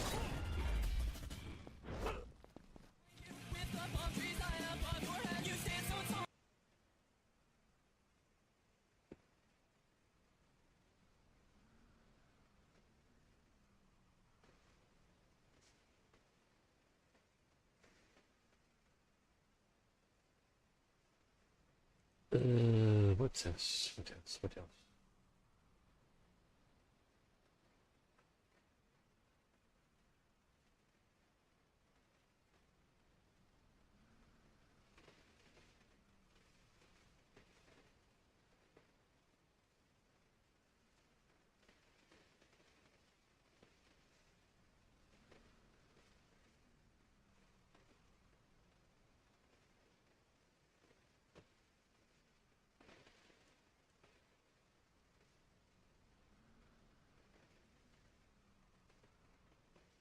That we are dangerously close to a world where the Looney Tunes have ceased to exist. And if you don't want that to happen, pay very close attention to my instructions at the end of this video, because I think in a month from now, we're going to have one final battle, one last chance, our only chance to save the lives of the Looney Tunes. Okay, so the last big theatrical Looney Tunes movie that came out was Space Jam 2. No one really remembers that movie anymore. A lot of people hate it, but Space Jam 2: A New Legacy dropped in the middle of the pandemic straight on HBO Max, despite having a Max and theatrical simultaneous release. And despite being an overall shitty Space Jam sequel in a different universe than the first movie, the film overall still was profitable, making a $160 million box office against its $150 million budget. And so in the aftermath of Space Jam 2 doing good enough, 5 brand new Looney Tunes movies were greenlit, mostly intended for HBO Max. There was a Bugs Bunny movie, a Coyote vs. Roadrunner movie, a Daffy Porky movie based on those being the top 4 Looney Tunes, and then there were also 2 lower budget, more experimental movies for Sylvester and Tweety and the Tasmanian Devil. Now those movies were kind of rushed out, and it's good that they were rushed out because those all managed to come out in 2022, right before the big regime change, and they came out to mixed reviews. Now let's talk about the 2 movies that came out before the age of Zaslav. Now first there was the Tweety movie, King Tweety. This movie was generally very poorly received, as it was like a misled attempt to reboot Sylvester and Tweety for modern audiences who are just too cool to ever give a shit about these characters. I do remember a lot of people rage against this movie when it came out for being super out of touch, super cringy, and trying to appeal to the same non-existent audience of weird internet kids as like the Emoji movie was trying to appeal to. Then after that, there was the Taz movie, Taz Quest for Burger. Somehow this one was even worse than the Tweety movie, because while the Tweety movie was considered out of touch trash that people raged against, this one was just completely ignored. It was so bad that no one even hated it. It was just not even worth talking about, not even worth watching, and it was instantly forgotten. So I don't know if I'm ever going to check this out because there's apparently just nothing to it. Then, unfortunately, after that was the big year where it all fell to shit, because that was the phase shift where Warner Brothers and HBO Max went from being pushed very hard under the AT&T management to David Zaslav taking over the company, driving the company into debt instantly, and then canceling everything because he's a fucking cretin. So yeah, if you've been sleeping in a cave the past 5 years, the big picture here is that since 2022, David Zaslav took over Warner Brothers, and he's been a short-sighted, borderline criminal CEO who's been running the studio into the ground. He's taken over every aspect of the studio, merged a bunch of departments carelessly, shuttered a bunch of other departments, sold legacy assets. He'll probably go down in history for starting the atrocious and disgusting legacy of canceling completed movies for tax write-offs, even if some of those movies are good and would have made more money than the tax write-offs. On top of that, the dude has basically declared all-out war on like a majority of the WB's cartoon properties, which is insane because this was the company that owned Cartoon Network. And under Zaslav, Cartoon Network has basically been murdered, stabbed straight in the back. They lost their building, they stopped producing original properties, and older properties like Adventure Time and Teen Titans still continue to be awkwardly recycled because whatever was happening at Cartoon Network when Zaslav took over either went into zombie mode or just got ruthlessly canceled. So yeah, Cartoon Network has been effectively murdered under Zaslav, ceasing to exist, only existing in like weird memories and like weird places where it was like too established to be torn down so fast. And then like beyond that is the Looney Tunes, the cartoon kings of Warner Brothers. And for the rest of this video, I need to talk about those last 3 Looney Tunes movies that were all started after Space Jam, their overall fate, and what, if anything, can be done to rescue them. So let's start by talking about Bye Bye Bunny, which is the most mysterious of the 3 films. We know the least about it. This one also, ironically, should have been the biggest of the 5 post-Space Jam films because it was the big, grand Bugs Bunny one. This one was seemingly being hyped up to be the best of these 5 films, and now it's literally the one we know the least about. Like, as of today, there's only 4 things we really know about this film. In a perfect world, the film was planned to be released on August 22nd, 2022, like a few months after the merger, but that didn't happen.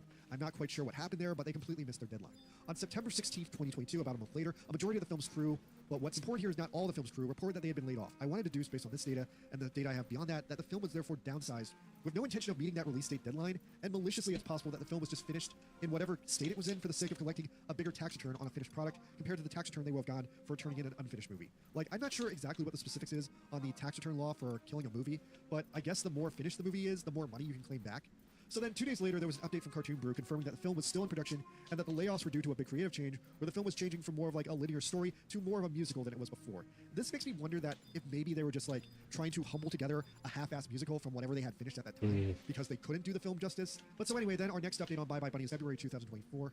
Approximately 1 year ago, the film's head of story, Michael Herrera, tweeted that the film had been finished. I'm actually having a pretty hard time reassembling all the history here because most of the animators involved have somehow deleted their Twitter accounts in the past year. But then 6 months later, August 15th, 2024, it was confirmed that Bye Bye Bunny had been executed. Fight! Stupid. Taken out to the backyard and shot right in the back by fucking David Zaslav. Set him off to movie Valhalla for no particular reason, but to enrich Zaslav with another fat tax cut for his fat fucking paycheck. I need to point out again that David Zaslav is literally earning more money than any other movie CEO, despite damaging his studio more than any other movie CEO, and that's kind of fucked up. By the way, I found a few more shreds of lost media for Bye Bye Bunny. I found a rough lyric track from one of the songs. It didn't really impress me though. It was just sung by one of the songwriters, so it really wasn't good. It was just lyrics. I guess Eric Baza would have redone the vocals, and then they're probably working like an orchestra for the final version. I also found a collection of storyboards that seemingly contradict with the nice art for the movie. These were in a much less detailed style like the King Tweety movie or the previous Looney Tunes shows. Now after this, a handful of stills from the movie finally leaked out, and I'm not sure if this movie would have been great or not, but I am incredibly insulted that a team of people apparently worked their ass off on this movie only to get swindled off by David Zaslav and have their work set on fire for a fucking tax write-off. Can you imagine working on something for 4 years of your life only to have some CEO come down from his ivory tower to set all your work on fire for his taxes? Like, what the fuck?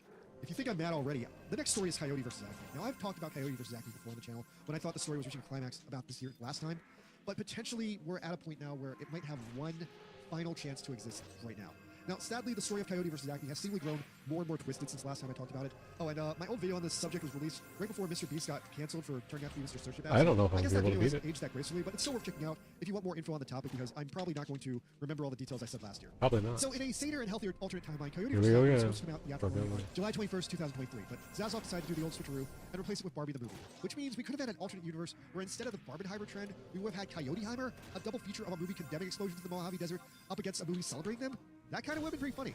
Unfortunately, while the movie was initially posited as delayed, a few months later the film was updated to canceled for a tax loss on November 9th, 2023. And the film drew widespread outrage across Hollywood because, by all accounts, Coyote vs. Acme was a good fucking movie that didn't deserve it. It was a finished movie, it would have made money. Setting it on fire was insane. So all of Hollywood was just infuriated by this move.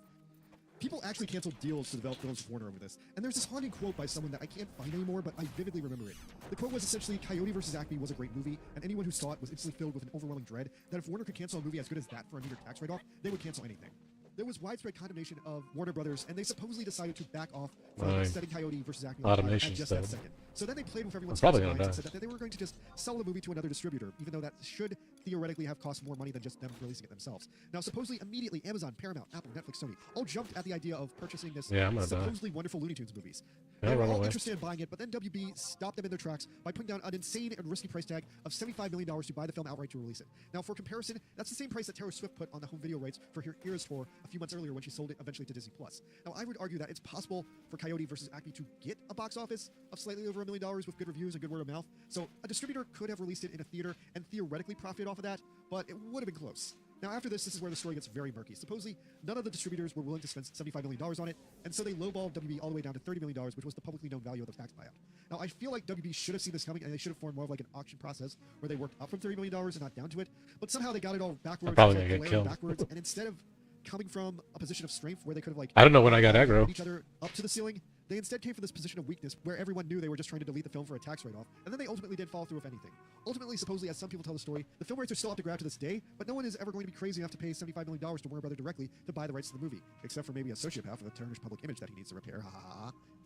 So supposedly the film was officially murdered on February 23rd, 2024, when WB posted another $150 million in tax loss refunds. It was never confirmed, but it's widely speculated that this film was one of 4 movies included to qualify for this big of a refund.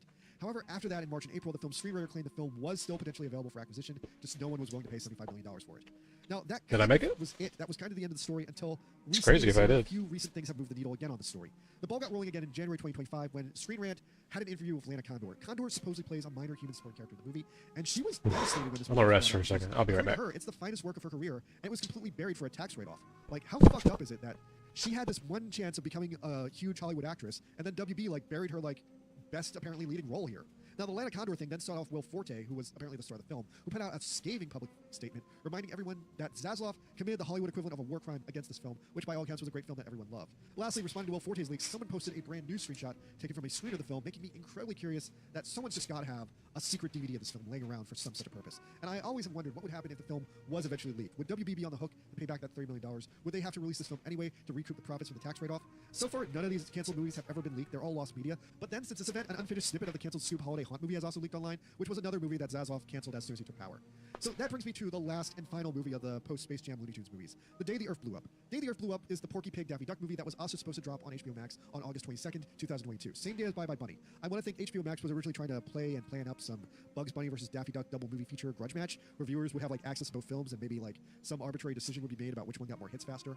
Now, supposedly at the same time that all the other Looney Tunes movies were being like fucked around with and tortured, this one also almost got canceled. It also was temporarily renamed Bubble Brains. What the fuck is that? By all accounts, The Day the Earth Blew Up was also canceled by Zaslav, except this time some kind of a freak miracle happened. I'm not exactly sure why or how, but somehow against all odds, the film was rescued by an extremely poor, extremely obscure indie distributor named Ketchup Entertainment, a film company with less than 20 notable hits that mostly just localizes foreign films. I guess they released Hellboy 4. So the fact the film was cheap enough to be rescued by a company this small, and that this small company actually pulled it off, is a freaking miracle. And I say that we gotta support and reward these heroes for saving Daffy Duck from Zaslav's sinister grasp. Somehow this one went the distance and survived, with a skeleton crew of animators working on it, pushing it hard, and it was supposedly very well received. The film debuted at the Annecy International Animation Film Festival in France, and due to some weird deal made from that film festival, the film then immediately got a theatrical run only in exclusively the European countries of Germany and Switzerland. There, it had a box office gross of about $500,000, which is hard to conceptualize, but I want to say that's probably a failure against its $50 million budget. But I'm not sure. I don't know what an average American box office looks like for just Germany and just Switzerland. That's never been done before, so maybe it's okay. Anyway, Day the Earth Blew Up is supposed to come out later this month on Friday, February 28th, but actually, no, it's not. It's been delayed. Thank God it's been delayed, because I actually need to see Gundam GQs that day, and it's suddenly been delayed to the Ides of March. I don't think that's a bad thing. It's been delayed because there's been a lot of snow this year, and I do think it has better odds of succeeding in March. It was also apparently delayed because they didn't want to be competing against Paddington 3 and Dogman, which have also hit it big this month. But I need to state that as far as we know, this is the last Looney Tunes project greenlit under the very pro-Looney Tunes AT&T WB leadership. And this movie is basically a litmus test to see what possible fate might become the Looney Tunes, and if they still matter, if people still care, and if they still deserve to exist. I also have to further let you guys know that there is no public knowledge of any additional Looney Tunes projects or content greenlit under the Zaslav regime. So if this film fails, we will not be seeing these characters again or any new content featuring them for a very long time. Someone else would have to go on the line for the Looney Tunes, Zaslav would have to sell the Looney Tunes to another company, or maybe Zaslav would sell the entire WB studio again to another company who would maybe treat them better. But right now, with Zaslav in charge, the Looney Tunes, this is their last chance. And considering all that, even if this movie was a bona fide hit, that could potentially be a big development, because then there'd be a bunch of people being like, Looney Tunes, and the only cards Zaslav would have to play at that point would be the canceled Coyote vs. Acme and the canceled Bye Bye Bunny movies, which are supposedly sitting on his desk, unreleased and unfinished. if he were to commission any new Looney Tunes projects, those would not be available for like another 5 years, so not till 2030. So if the day the Earth blows up goes over well, that's our last potential chance for any kind of reversal on Coyote versus Acme, and maybe Bye Bye Bunny too. Now, as far as the predictions of what's going to happen with this movie, it's not good. It's currently predicted this movie is going to fail at the box office. It's predicted that it's probably going to maybe get, if it's lucky, $10 million at box office, which is still a failure because it costs $15 million to produce. Lowball estimates are it might go as low as $5 million because it's got no advertising. Best case scenario, if it's really successful, maybe it'll clear $20 million. Now, if the day the Earth blew up fails financially, which it's positioned to do, I think Zazoff is really going to kill the Looney Tunes because that's what Zazoff wants to do. He wants this movie to fail, and when it does fail, it will position him to justify putting an end to the Looney Tunes and shooting them all, dipping them in the tank, and that's it. The 100-year history of the Looney Tunes will end on March 15, 2025, with the day the Earth blew up being their last creative whimper. Zazoff is really setting this movie up to fail. It's gotten basically no advertising. I've only seen trailers for it in the movie theater, and it's being exclusively pushed as just a filler babysitter movie where you can take your kids to see a movie because it's snowing out and you don't want to get them in the snow. But if this movie can go the distance, if it can defy the odds, and it can make over $30 million, up to, say, $100 million like Space Jam did, and I think that's a great outcome, and that will send a message that these characters do still matter.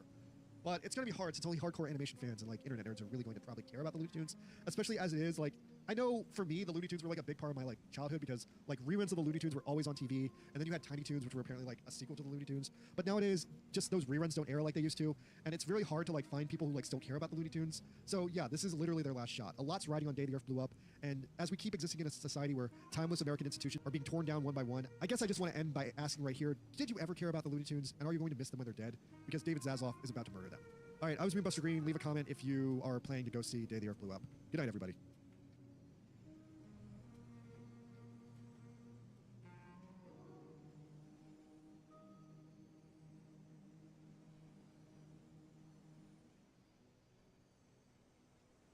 Hey, welcome back to The Flick and the Frame, or just welcome if you're new here. Quick little video addressing a recent controversy from the trailer of the upcoming Fantastic Four movie. It has been pointed out by many nerdy nitpickers online that the Thing appears to be just a little small boy in this new iteration. So I thought I could do a bit of research and figure out exactly what's going on here. Is the latest representation of the Thing comic accurate height? All right, so first thing, get it?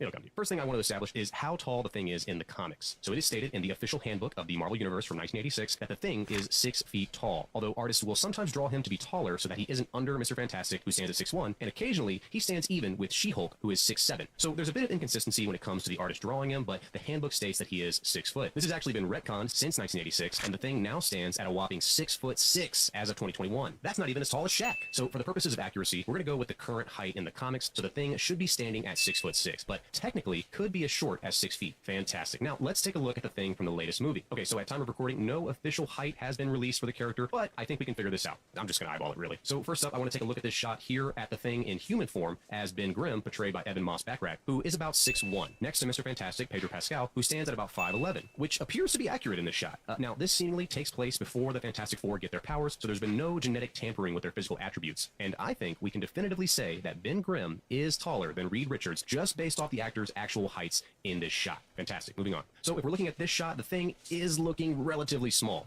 For the sake of breaking down this shot, I'm just going to go ahead and let you know that Pedro Pascal is about 5'11", Vanessa Kirby is about 5'7", and Joseph Quinn is about 5'10". And also keep in mind that celebrities lie. They're dirty, dirty liars, and they lie about their height. So that is a factor as well. The team is staggered in this shot, but looking at this, nobody appears to be their actual height. Pedro Pascal, despite being a bit staggered towards the back, is pretty much the same height as Vanessa Kirby, maybe a little taller. And Joseph Quinn, who is mostly lined up with the Thing, maybe a little further back, is only slightly under him. So yes, you could argue that because the team has been placed in staggered positions that the Thing could be taller, he just doesn't appear that way in the shot. Now, for those of you who don't know, the inspiration for this shot comes from the Beatles appearing on the Ed Sullivan Show in the 60s. Paul McCartney and John Lennon are the tallest Beatles, standing at about 5'11", with George Harrison right under them at 5'10". And nobody cares about Ringo. Based off the staggered nature of the three, we can confirm that in this type of shot, with this type of staging, we find an inconclusive read on the heights of those on stage, same as our shot of the Fantastic Four. This was most likely blocked this way to present a pleasing image to the viewers at home. So once again, not a great representation of height in this shot, but we can guess that he is slightly taller despite being staggered, but maybe not the appropriate height from the comics, which is less than fantastic. All right, so next here, I want to take a look at this shot. The Thing is about level height with the rest of the group here. This shot in particular is definitely a heroic trailer shot with the whole team all measured up evenly, looking at the big evil cloud coming to take over the world or whatever. Hey, wait a minute, but they are clearly staggered with the thing being the furthest away from the camera. Now, it's hard to say, but I think based off the staggered positions of the crew, we can still say that the thing is taller because he's the furthest away from camera, making him look smaller by comparison. But if he is taller, it's not by much, and the evidence is inconclusive in this shot. Like I said, this is definitely a heroic shot of the team or the trailer, and I don't think VFX artists worried so much about the thing towering over everyone as he should be, rather than having the whole team looking even in the shot. And don't worry, I definitively solved this with my next bit of fantastic evidence. Alright, so the last shot I want to look at here, we see Johnny Storm about to take off from a balcony. He is in a somewhat squatted position, so that may affect our results a little bit here, but as I mentioned earlier, Joseph Quinn is about 5'10", so looking at this shot, the thing has about a whole head on him here. Now, the average height of the human head is about 8 to 9 inches, so we'll just go with the lower end and we'll say 8 inches. And that's just me being modest. Am I right, fellas? Which, if we add that to Joseph Quinn's height, that makes the thing about 6'5", 6'6", maybe a little less in this particular shot, so I would say we're looking great. Some might even say fantastic. Alright, so based off the brief imagery we've been shown of this new Fantastic Four, we have evidence that suggests that Ben Grimm is naturally the tallest of the group in human form. But if you remember from the 1994 Fantastic Four movie, you don't, why do I even bother? Ben Grimm actually gets smaller when he becomes the thing, so that is a possibility. The two shots of the team staggered leaves a bit to be desired when determining the actual height of the thing, and my guess is they're mainly shots for the trailer that have been purposely blocked to appear more cinematic. Although the thing could be taller, it's not his comic accurate height in these shots. And based off this shot, it does appear that the thing is his current comic book height of 6'6" in comparison to Joseph Quinn, who stands at about 5'10". So until further evidence, the thing is the tallest one of the group, and he does closely resemble his comic book height based off this shot right here. And for those of you saying, well, he'll never be able to go toe-to-toe with the Hulk, Thor did it already, and he's shorter than the Hulk. Wolverine fights the Hulk all the time, and he's notoriously little. Sure, height would be an advantage against the Hulk, but let's be honest, nobody's really beating the Hulk anyways. And what's most likely happening here is Disney Marvel is overworking their VFX artists, which gives a greater chance for human error. And if you're mad about this, you should calm down. The movie isn't done yet, and there's still more to see. All in all, I would say everything checks out, and so far, I think the new movie looks fabulous. Thanks for watching.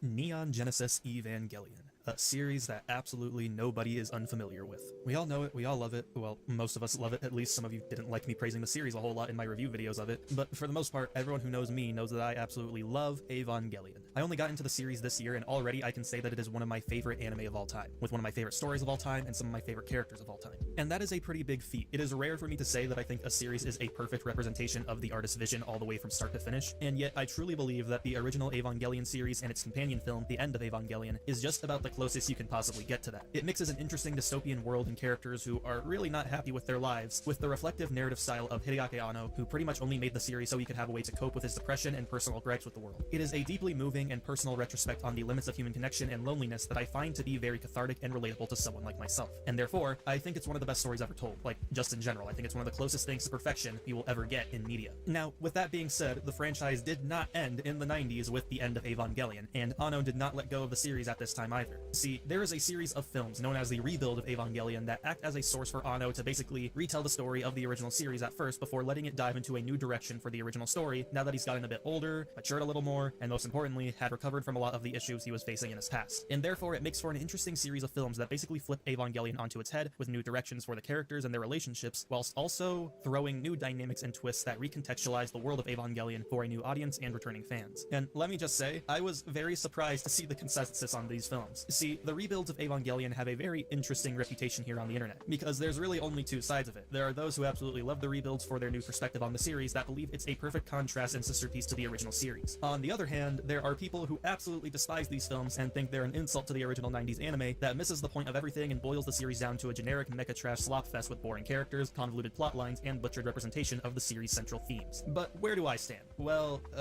it's complicated. Yeah, sorry guys, but I'm gonna have to sit on the fence on this one. On one hand, I do understand both sides because after watching all of the rebuilds, I do think that both fans and haters of these films are justified in their feelings of them. A lot of the critiques and praises really go hand in hand, and so it makes for audiences to be split on them when they are just so far and away and different from the original series. And I know it's supposed to be its own thing, at least at first it was, and you weren't really supposed to compare it to the original series, but I'm sorry, I can't do that. It is virtually impossible to talk about these films without comparing them to the original show, when they take so much from it as well as basing any and all changes they make to the original material on said material. As a companion piece to the 90s anime, you just can't treat the rebuilds as their own thing to me. So unfortunately, I'm gonna be making comparisons throughout this video whether you like it or not. I'm sorry, but there's no way I can do this any other way. Originally, I was gonna go one by one and review each film in their own video, just like I did with my Satoshi Kon videos, but as I watched each film, I realized that you can't exactly review them like that. It's very weird in terms of its structure because it kind of tries to be two things at the same time. They treat themselves like episodic stages that need to be experienced together, but they also space each other out to where they still feel like individual films too, and it's just kind of weird. To make things easier on myself, I decided that I would write down and record each review I make of each movie after my initial viewing of them, just so that all my thoughts are fresh and not influenced by what comes after, because at the end of the day, these are movies and they should work on their own. If they want to be judged altogether, then you kind of pick the wrong medium to put them under. So I'll be going over each film individually with my thoughts on each one as we go along, and at the end, we'll come to a verdict on how I feel overall on the series of Evangelion rebuilds, and whether or not I think they should even exist in the first place, because once again, the consensus on the series is all over the place in comparison to the original. So let us stop wasting time and get started with our first film in the series with Evangelion 1.11, You Are Not Alone.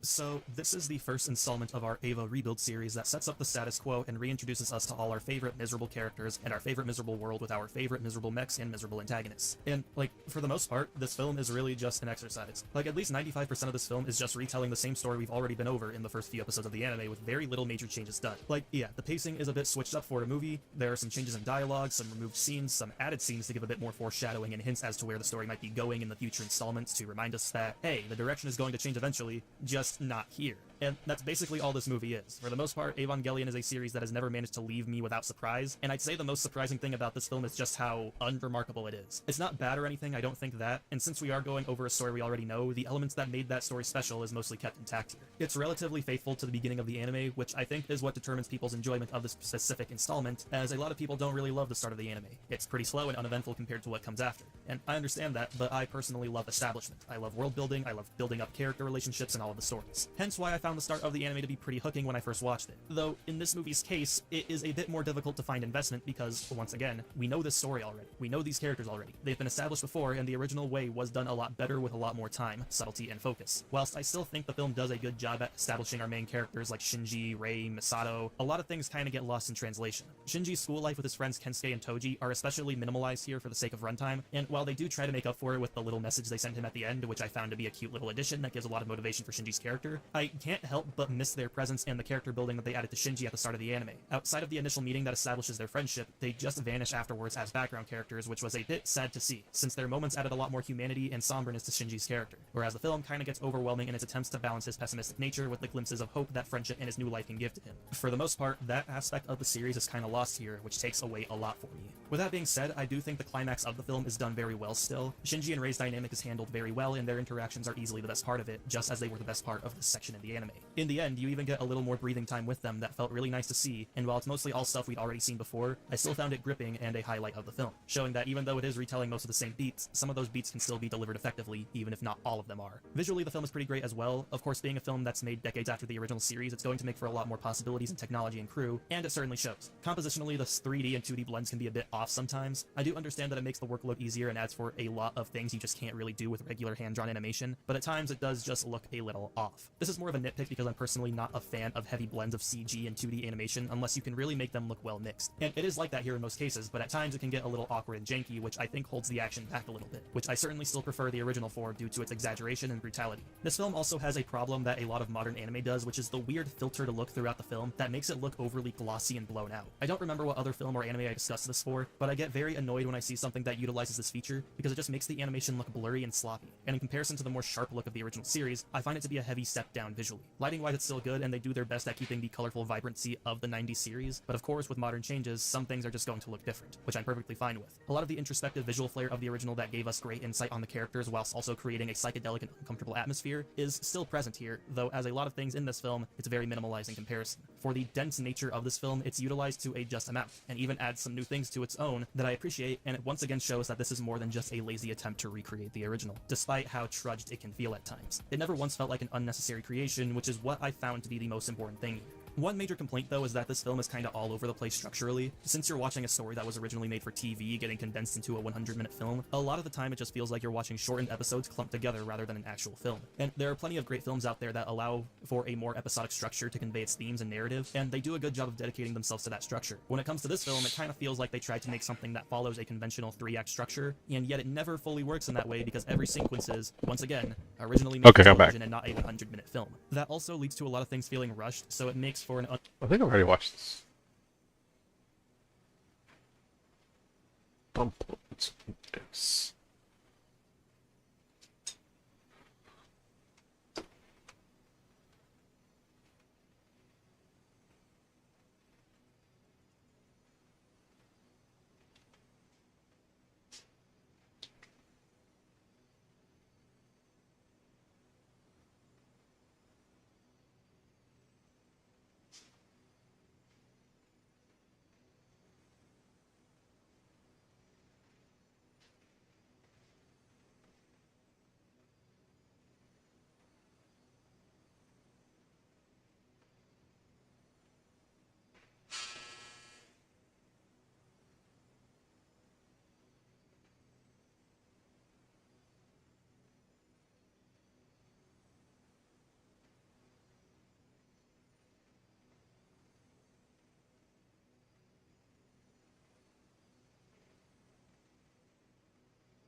I hit the mic. My bad.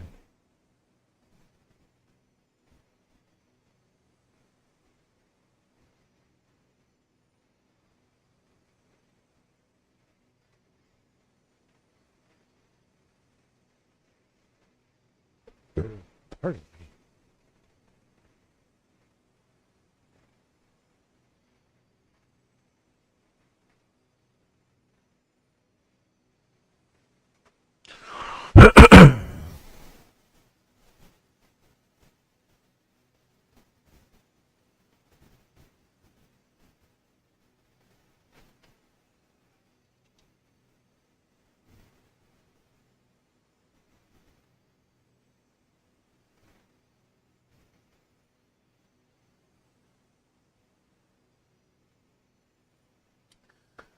I had a movie, but I can't find it. I don't even know if I'm watching on, but if I can watch a little bit of it.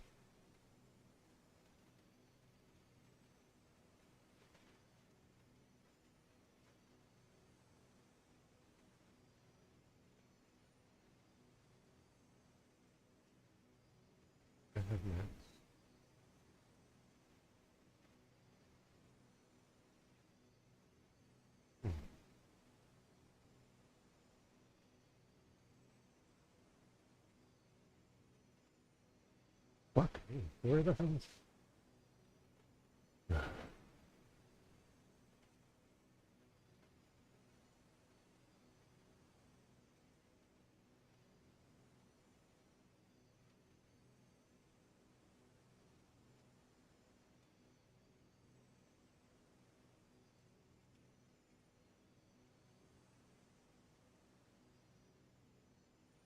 Ah, you bitches. I think I...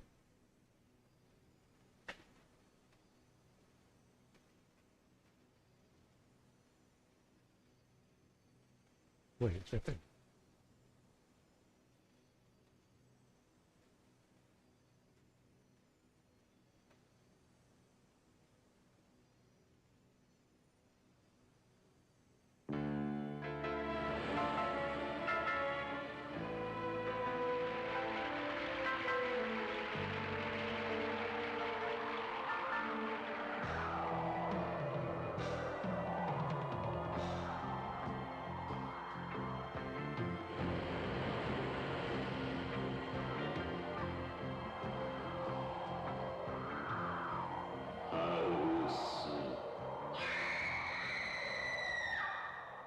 Oh shit, it's not gonna play.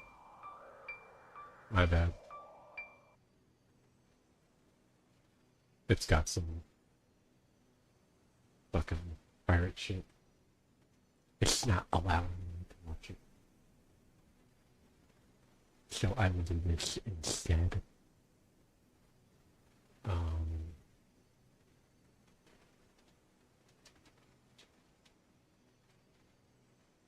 Watch my goddamn movie.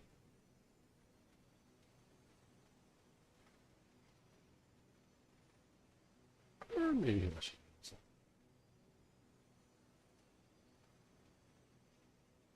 Maybe it's on Daily Motion. They usually have like everything.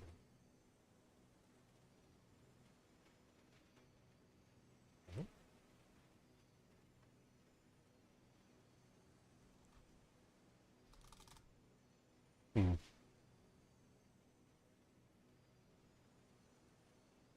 Hey, it's your old pal Nope.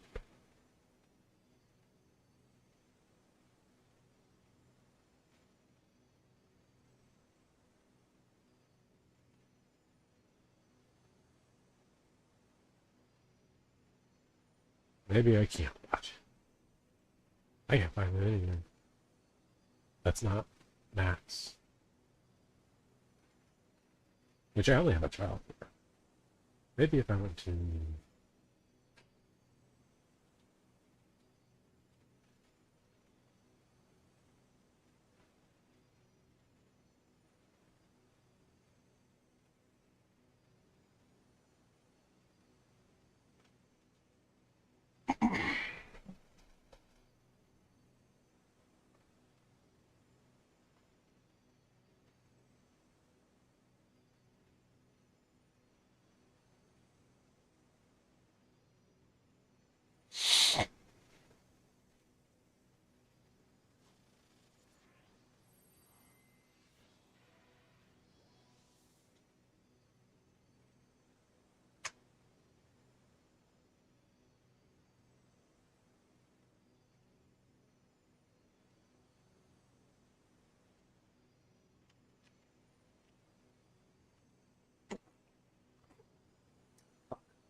Makes sense.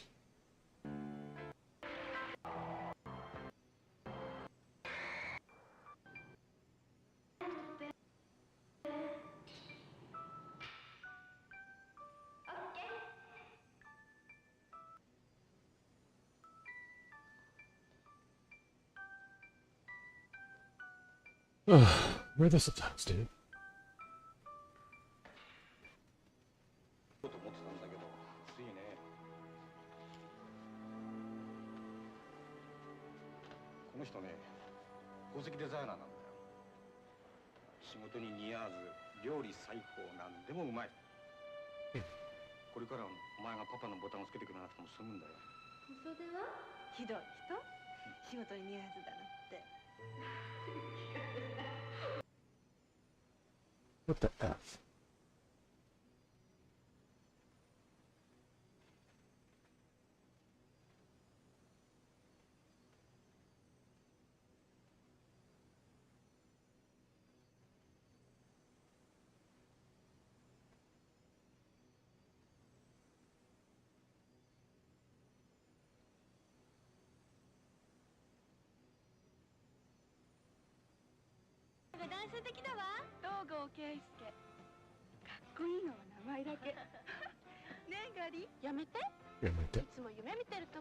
Give me my goddamn subtitles, I'm gonna fucking beat myself up.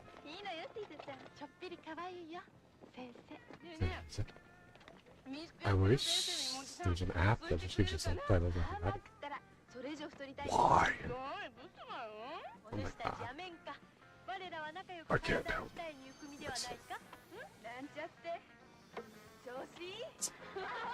I gotta close it. It's...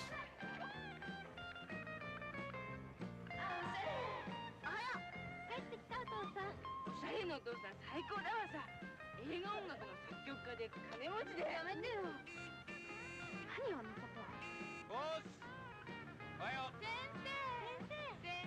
たよ。 Okay.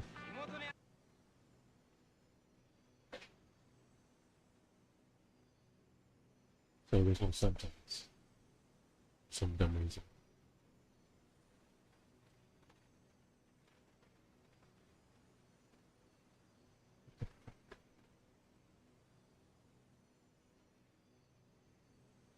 Okay.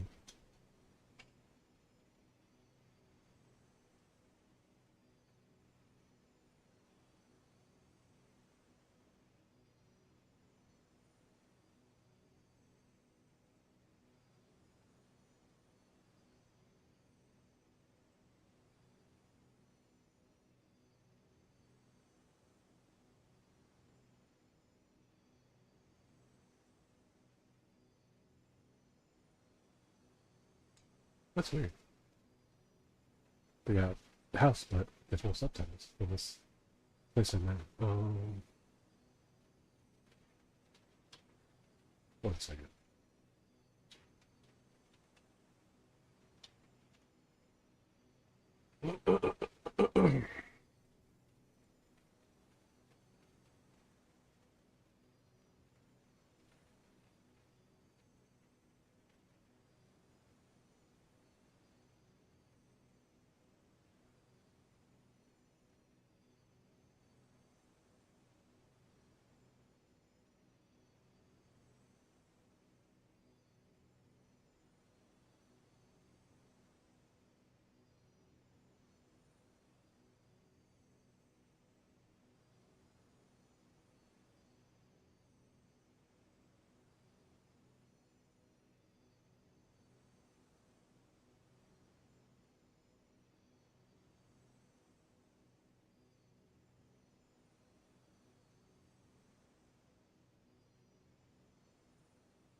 Maybe I should just listen to music. Give up on this. Just watch it on my own.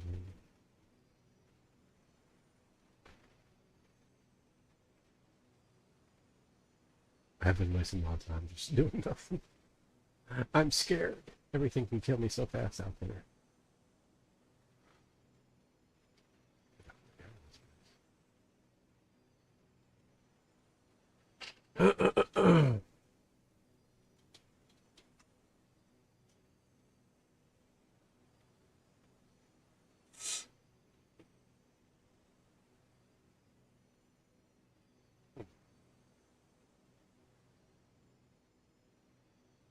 Oh, for real? That's on the Internet Archive?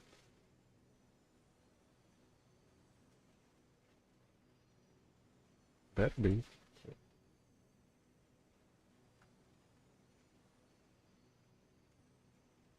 It must have aired on TV at some point. Thank you, Internet Archive. I love you.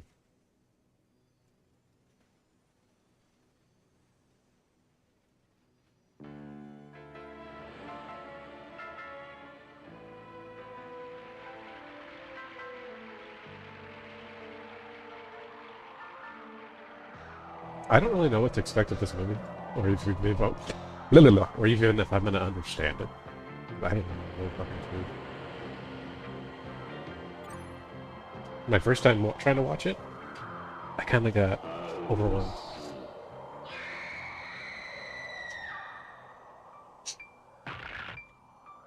I wasn't also playing a video game at the same time.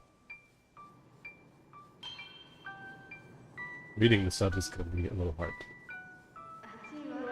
Where the fuck are the subtitles? You fucking liars.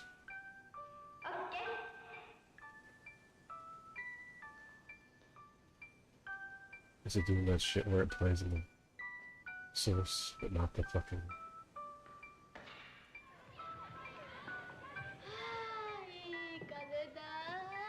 Come on, dude.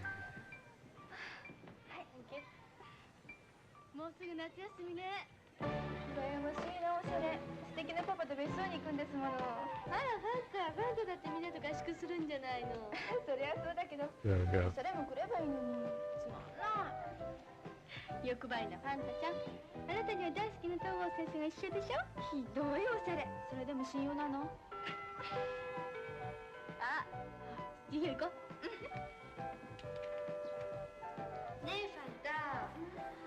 さっきどうして私のことぼんやり見てたの？なんだかおしゃれオカルト以外に出てきた魔女みたいに見えたの。だって本当なんだもん。相変わらずファンタスティックですね。写真ができたわけないから。どう？いい写真撮れた？もうすぐ夏休みですね。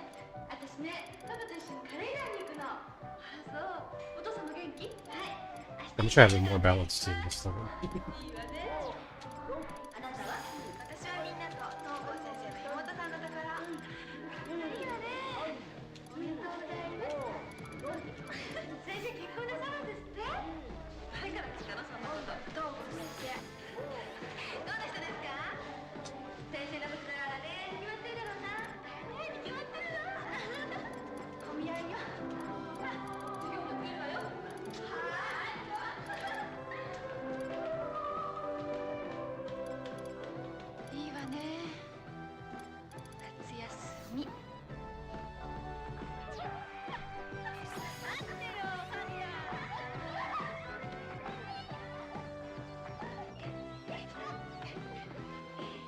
げるわね。シン、あとは。ほら待って。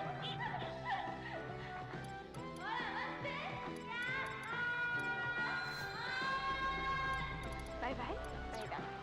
Bye bye.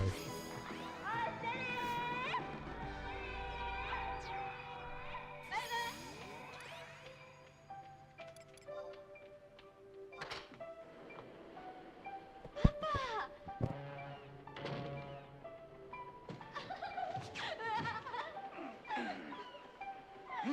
おかえりなさい。明日帰ってくるとばっかり思ってた。イタリア映画の音楽の仕事どうだった？モリコーネよりご機嫌だってね。レオネが喜んでる。いや、また大きかったな。パパもね。ああ、お土産は？すまん、ちょっとおかけ。何？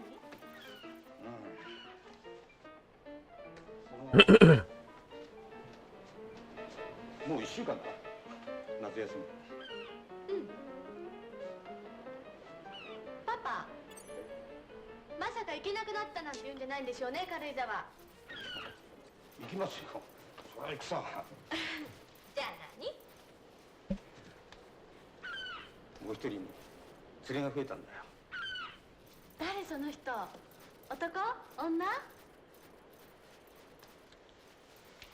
君、出てきてくれないか。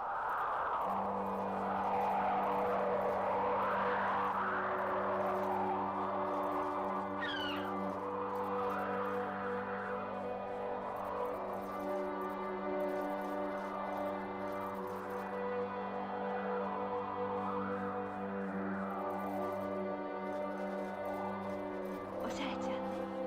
握手。よろしく。この人と一緒？うん。エマリョウコさん。かっこいいわね、おばさま。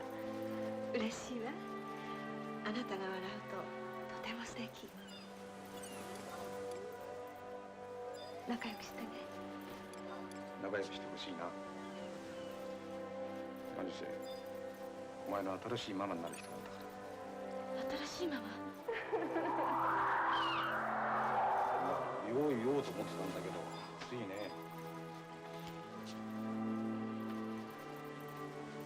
この人ね、宝石デザイナーなんだよ。仕事に似合わず料理最高、なんでもうまい。これからお前がパパのボタンをつけてくれなくても済むんだよ。それはひどい人。仕事に似合わずだなんて。 How do I call him back? Shit. Just let them die.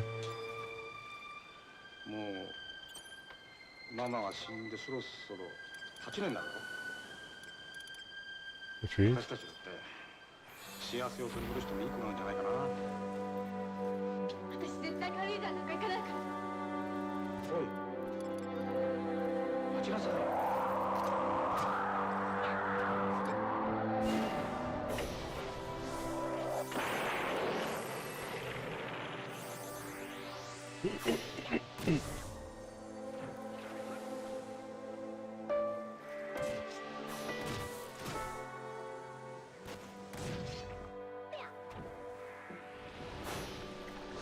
Would it be pet? Not job ability, right? Pet.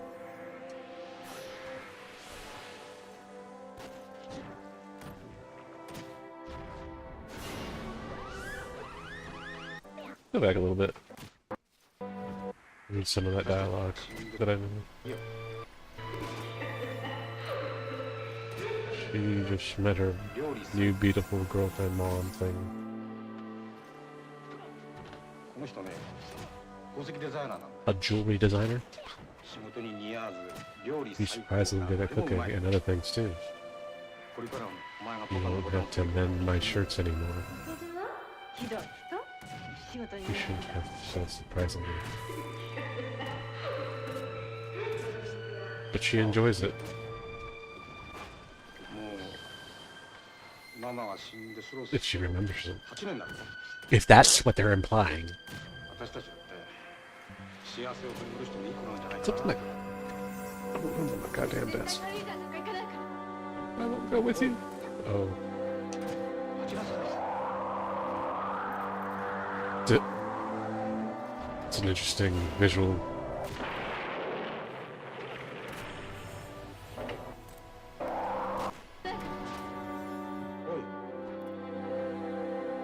It's like a manga, I guess. Getting a close-up of the object being thrown. Wait, she gave that to her as a gift, didn't she? Or...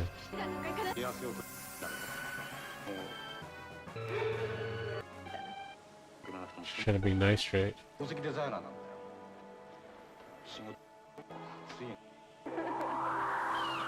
Oh yeah, it's a beautiful little... How much was that? 3,000? Nice. I was just curious. これからお前がパパのボタンをつけてくれなくても済むんだよ。それはひどい人。仕事に見合わずだなって。まあ聞きよ。もうママが死んでそろそろ8年になるよ。私たちだって幸せを取り戻してもいい子なんじゃないかな。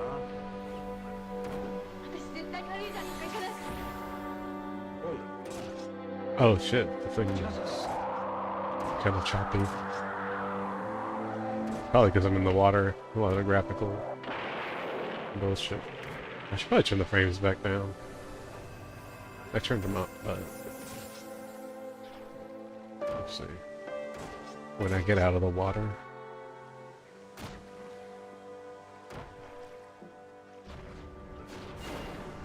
That's a... interesting room. Big roses all over the wallpaper. When I first saw this movie and I was seeing her room, I didn't know if it was like a nightmare. Oh, what? She just like turned around and... transformation? Like in the, Sentai. Don't hurt me. Ow. You did exactly what I didn't want you to do.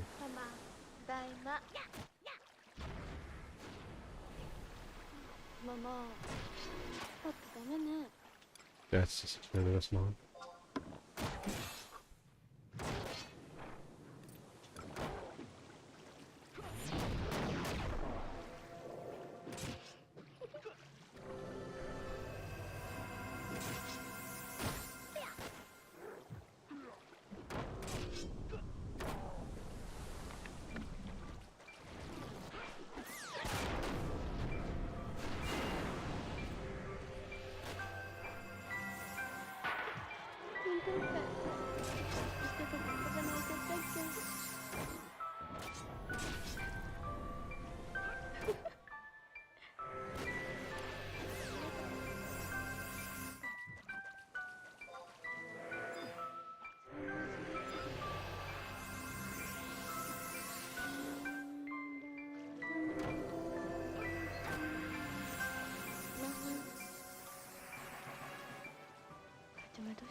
It's a very aggressive transition cut.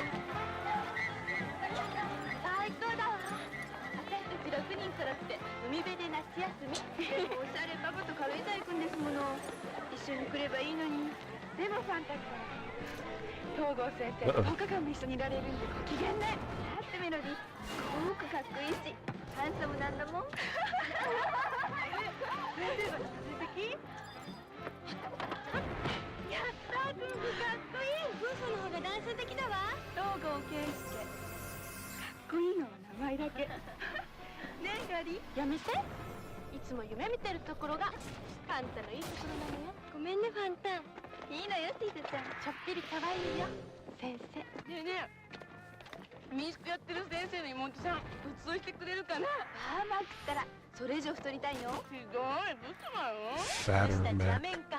我らは仲良く体を鍛えに行く身ではないか？なんちゃって調子いい？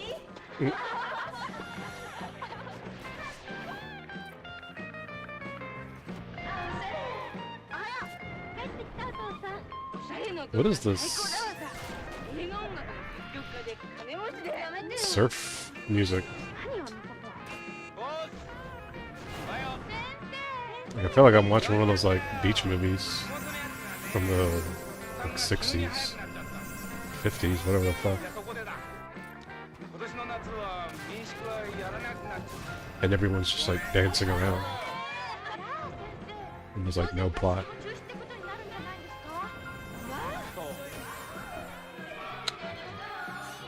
What? These visual cues feel like manga. I could be wrong, but that's what it feels like. I gotta look up on it, what they were thinking. What were they thinking? What was that whole scene with the coach, or whoever that guy came?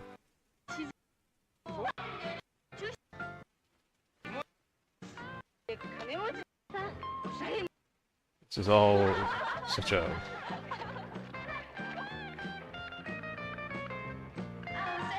gorgeous. What are you? Is your dad back? Oh, it's like a jump cut.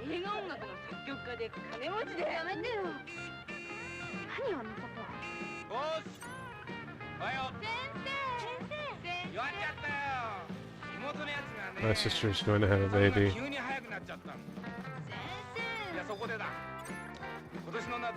Her inn won't be open this summer. I'm sorry. Doesn't mean you can't go to the training camp. That's awful. Do something. Yeah, it's your fault. Don't bully him. There you go, fantasy. She's right. Don't bully me. Isn't that the pistol and statement? Yeah. Quiet, everyone. What is it? Come with me. To Kurizawa? With your dad? No. To my mom's hometown. To my aunt's house. That's how I invited them to your house, Auntie. Forgive my sudden letter. I realize I only met you once. I hope you don't think I'm strange. I'm in such a mood, I feel like crying. I want to see my mom's hometown again and spend time with you like I did with her. Please write back that I can visit you.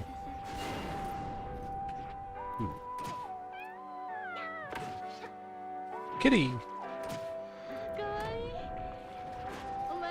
Good kitty. Knock down her picture. Fucking bitch. Sayonara. Gonna leave you alone. Bye.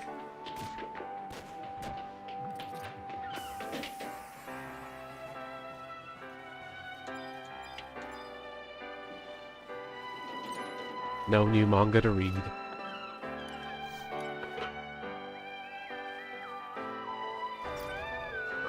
What's up with that shit? Lunch? I named you after one of the Golden Girls.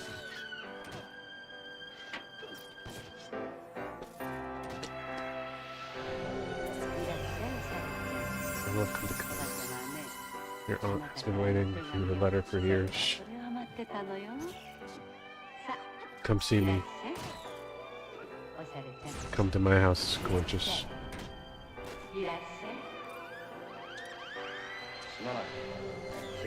This music, what the fuck? It's crazy, like...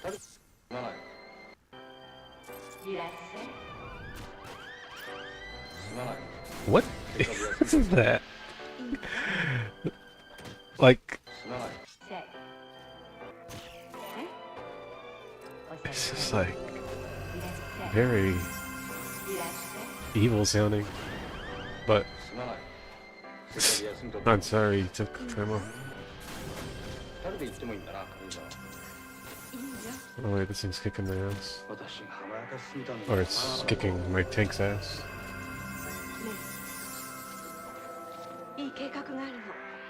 I have an idea. I'll go to her aunt's house later. I want to talk to her alone. It'll be alright. This is my first tryout of becoming her mother. I promise. I'll bring her back. Her wonderful, mysterious smile. Thanks, Ryoko. Where's Ryoki? I need some time to think things over.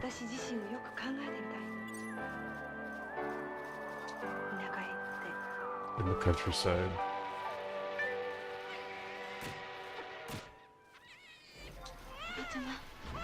Auntie.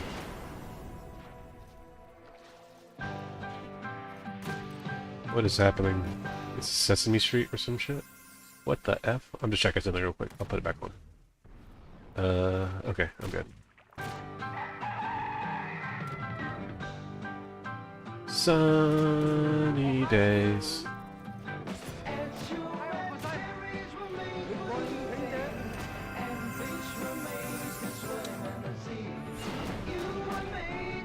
Did my automation die?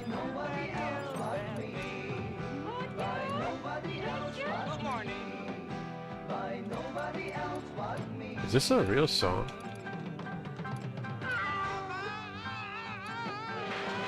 Calls forth your automation in an unbalanced state. Register your automation history. Oh, they come, but they're kind of.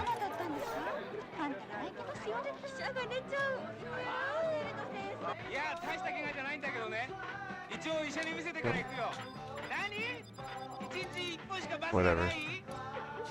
Go mad, bitch. Can I cure my automation?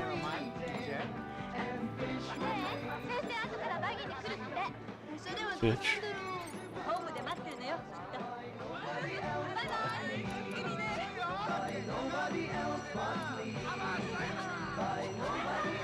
What is this song?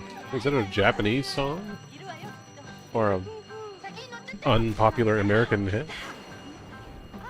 What is this whole scene happening?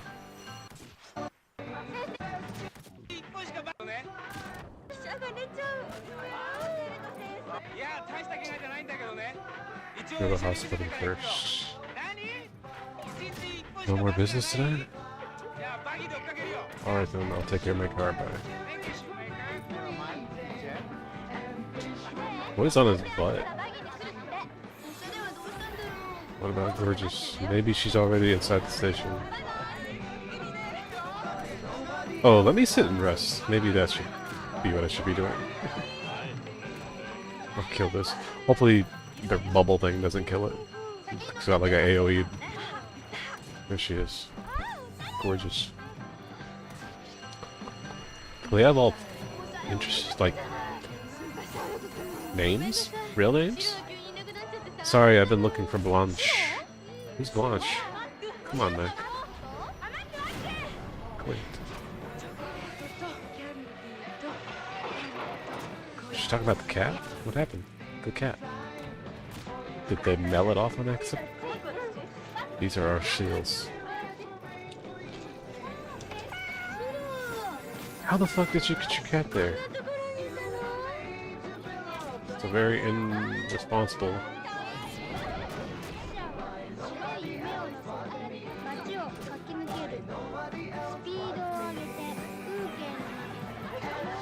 Let me go rest, see if the HP will go back. Or maybe I can repair? Never mind this action.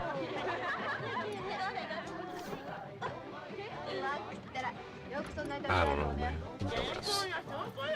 I can't imagine the pangs of hunger after. You know something? Any old cat can open a door. Only a witch cat can close the door.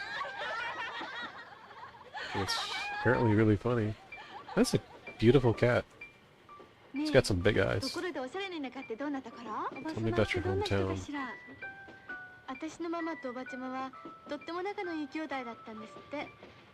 Tell me about your hometown. 一度だけママに連れられて田舎に帰ったことがあるの。 My mom took me there once when I was おば 6. ちゃまに会ったのはその時だけ。 I haven't seen her since 昔日本に大きな戦 1941. The 争 war があった continues の。 so long. Yo, おばちゃまの you need 家 to をくれ。殴られ slow た down. でもね、お医者様で大きな戦争。昔 The war continues. A long time ago, Japan was in a big war. Ah, 日本に大きな戦争があったの。 a long time お ago. ばちゃま Oh, の man, 家を it's く at れ。 my auntie's 殴られ house. たおじい様 Her ね late father お医 was 者 a 様だったの。 doctor. This is my grandma. これがママよ。 This is my mom. Isn't she cute? それにそっくりだ。 She looks like you. My aunt and her fiance. He's handsome. この人お婿さんに来 He て was going to run the hospital. 予定だった You mean they didn't get married? 戦争のせい It's a war. That looks delicious. The following year is food all you think about. She's fucking hating on the Hungry Girl, a draft card. I'm getting drafted into the terrible war. A pinky promise, they're making it all promise, I'll come back. Are they watching a fucking movie, or is she telling a story? I'll wait forever, I'll wait for you up. I'll get lost forever there. I must not have been paying attention. That's burning, a kiss of fire. Men were more manly back then. They were. Kung Fu was more manly than they were. Are. She's not seeing him off.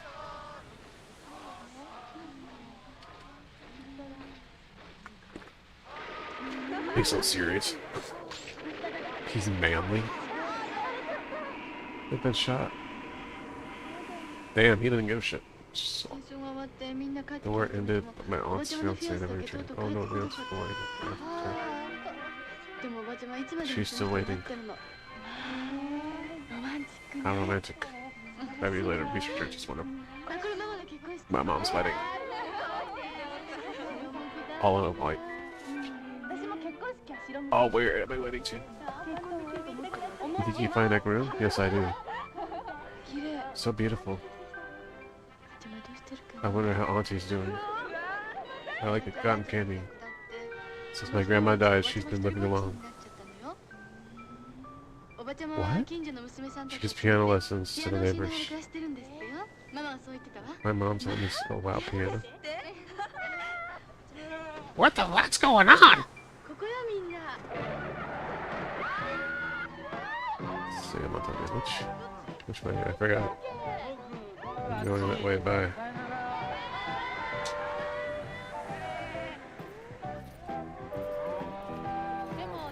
Really? Which way? Oh. That way, I guess. Yeah. Blanche.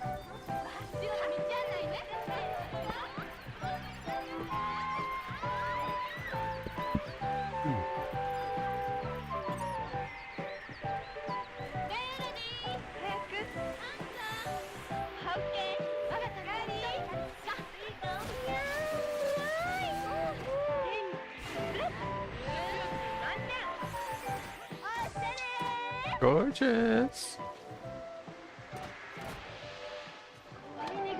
I'm scared, Professor. It's spooky. What are you saying? Ghosts don't exist. Chicken, leave the ghost to me. It's so tasty.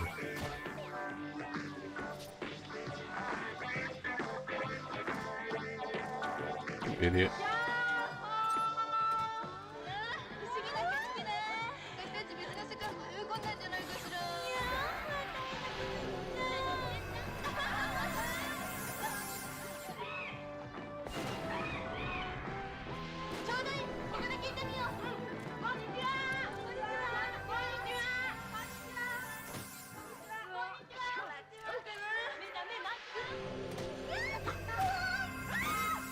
Aggro.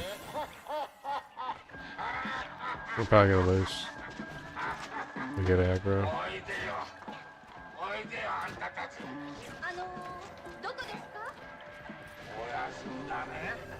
Maybe they don't aggro at this level? If that tank does his weapon skill though, he's gonna aggro them.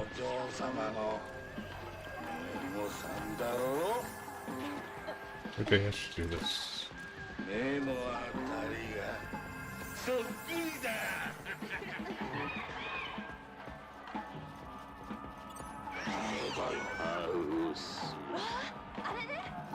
We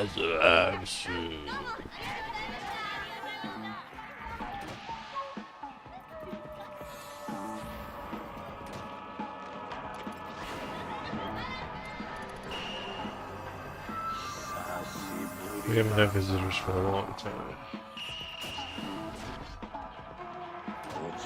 I'm sure the lady will be very pleased.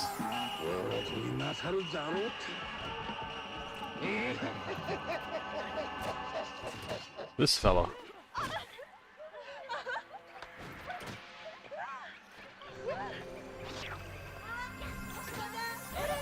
There it is.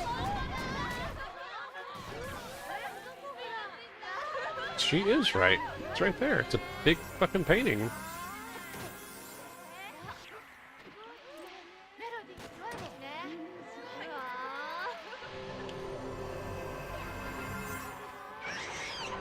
What the heck?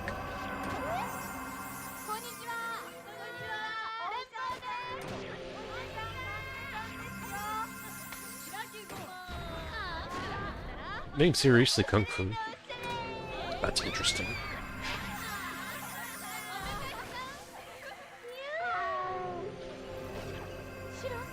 Dude, how could cats do this? Oh, I see. Wait, no I don't. How do you travel with a cat? All 7 of you together, how lovely. Hola. How are you going? You look just like your mother. Hey. My EXP band finally used it.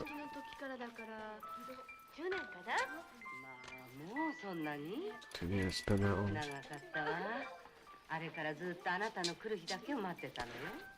Is she remembering? Or is this just such interesting visual style?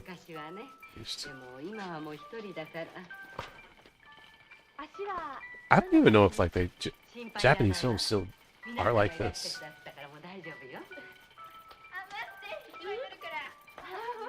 It's just so experimental.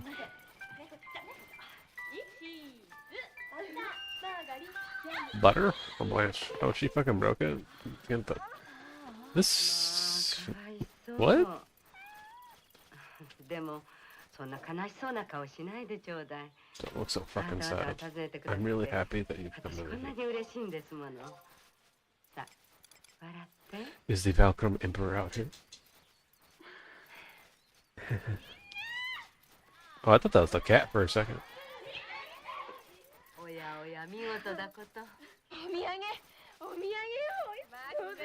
She's excited about watermelons. Shit.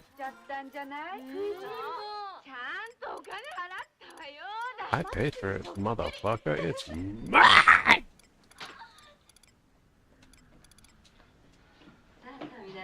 I do not see the Valkyrie Emperor.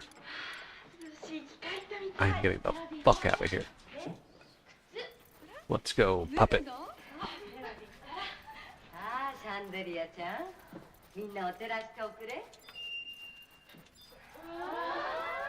Ah. Did you close the fucking door?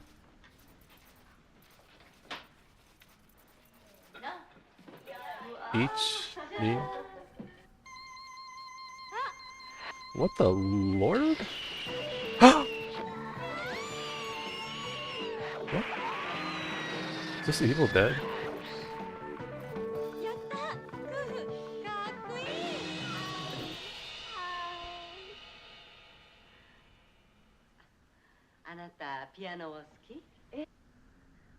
Am I just supposed to look at that and just like... I think this is when I stopped watching the movie last time. Or around this point. Because everything was starting to lose all... But that's fine. It's not bad. I just have no clue. What? Is this a dream? I don't know. Maybe I should watch the movie. Let's watch this scene one more time.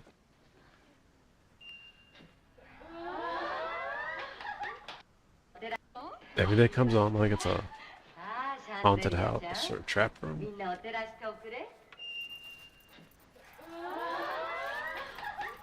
Hmm.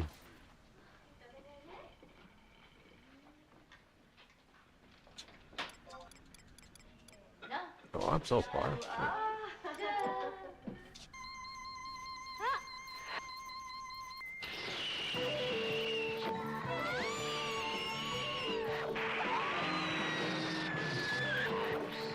What did they make this cat do? They threw the cat up in the air for some reason. You like piano? Yes, very much. There's a grand piano in the other room.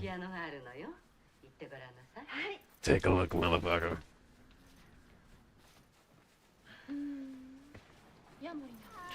This cat's eating a lizard. I'll clean the house. I know you're tidy, but this house is too big for you. We'll help her. Thank you. It's a melody. Auntie's piano.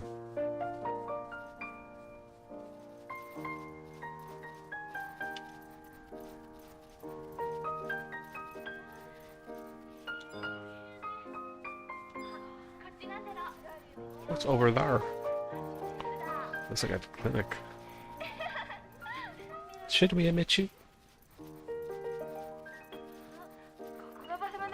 This is her bedroom. It's wonderful, isn't it? Meow meow. Is that a toy skeleton?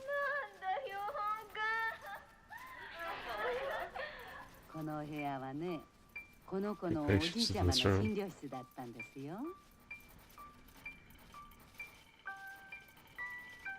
This music sounds like Halloween a little bit. I think. Not the Halloween theme, but like the build-up during the tense scenes. Maybe. I might be remembering wrong. The village was proper and simple. Even girls from the town came to here to take visits. Auntie? You don't have visitors anymore? 9. I get hungry when I'm startled. Oh.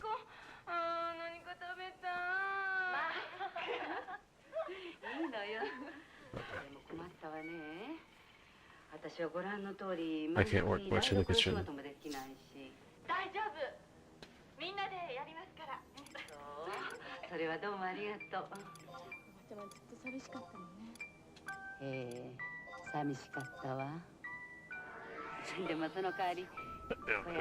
Girls in my house. Okay.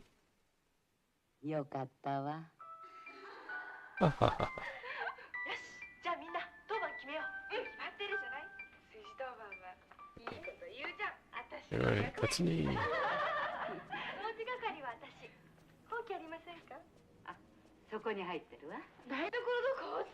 Where's the kitchen? I'll go too.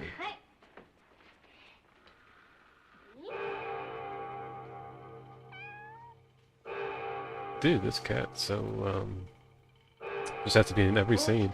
And someone's literally throwing the fucking cat.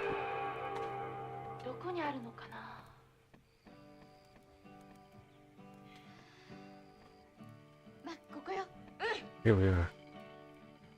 Or maybe the cat's jumping.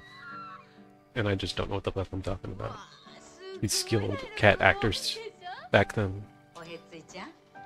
The young lady will warm me, dear stove. What? It's because, like, inanimate objects are actually, like, real in Japan or some stuff. Check out this watermelon, baby. Kitty. Should I be subbing something else?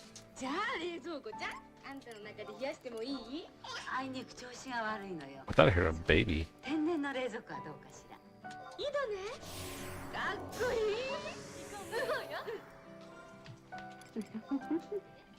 It's interesting. Aiden.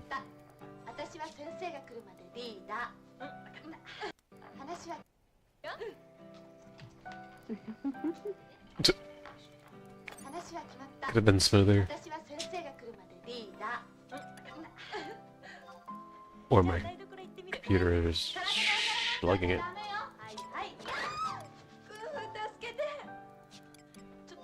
You girls are impossible.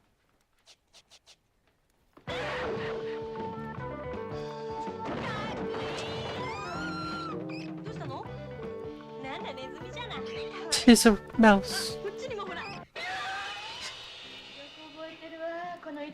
What?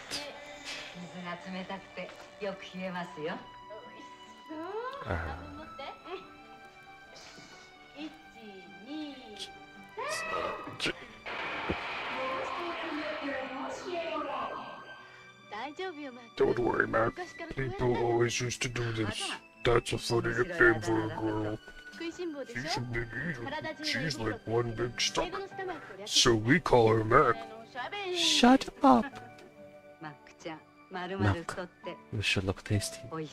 Being rounded up. Oh my lord, this is gonna not lead to something, anything good. I'm so hungry that I'm about to pass out. She was joking. Let's make this up. Oh, my new dress. Thanks. Why do you wear glasses outdoors? Why do you ask stupid questions? The bright light, sunlight, frightens me. Frightens you? You couldn't just say it hurts my eyes. Maybe she came out of the picture. Your fantastic fantasy. Huh. Hush. I'll wake up Auntie. Don't worry, she was in the sun too long. She's gonna fucking get cancer overnight.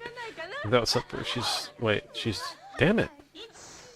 1, 2, 3, what are you doing? I'm gonna throw up.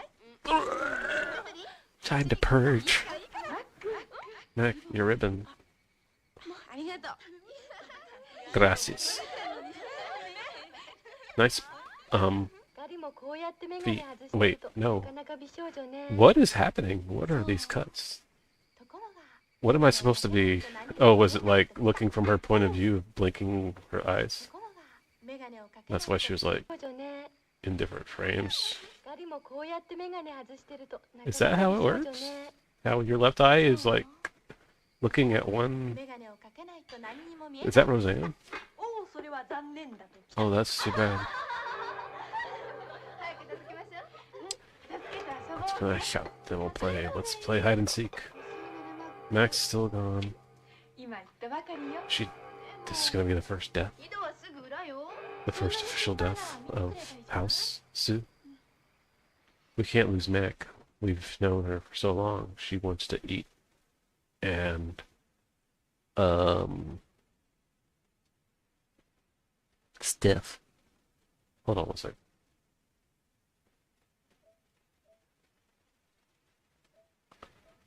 Where are the sound? Am I doing this right?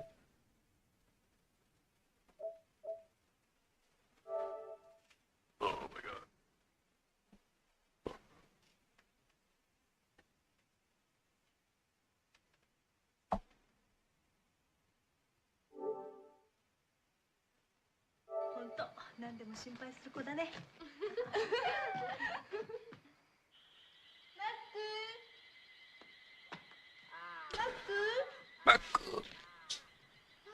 What a beautiful sunset. Where is she? She can get out yet.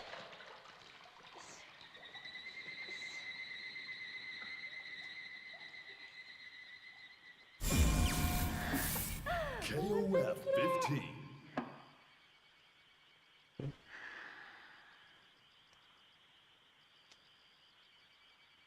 Wait.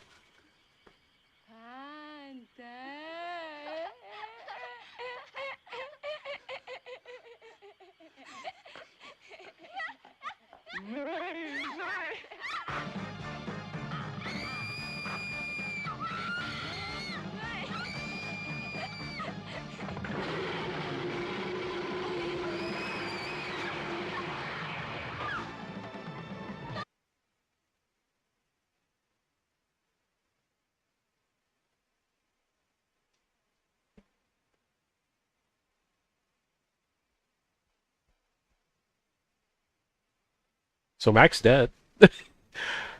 Right? Is whatever I'm watching happen? What? Oh my lord, that was really kind of fucking creepy. This is like a fucking nightmare. Almost, it feels like shit. Damn it, it's weird. It's so fucking goofy and surreal. All of it, all of it, all at once.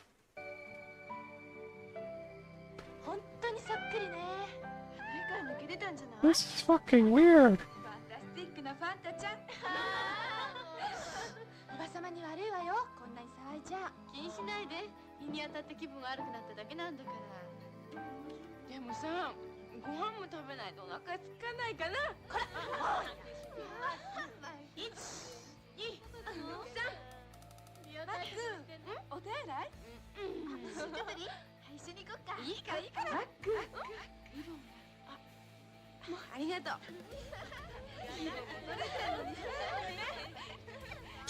So that's the last that they saw of Mac, or? なかなか美少女ね。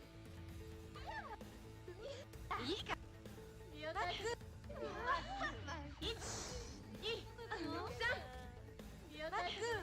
お手洗い？ちょっとり？一緒に行こっか。いいからいいから。マック。ありがとう。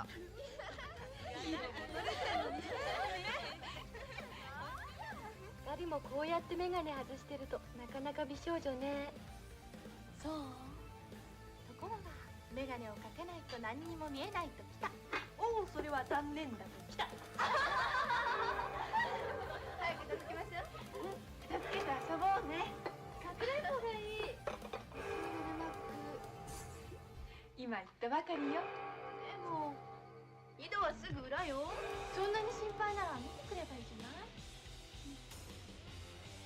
ほんと何でも心配する子だね。マス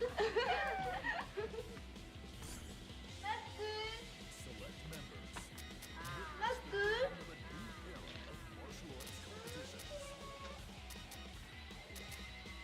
どこ行ったんだろう。あ、まだ取ってないんだ。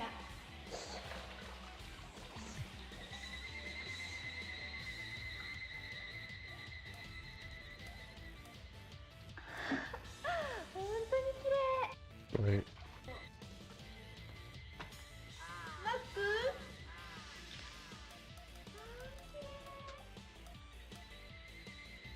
どこ行ったんだろう。あ、まだ取ってないんだ。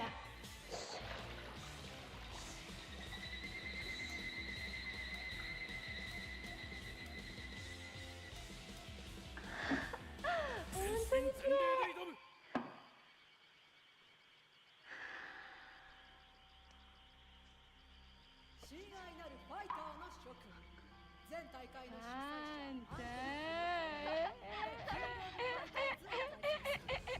It's so fucking weird.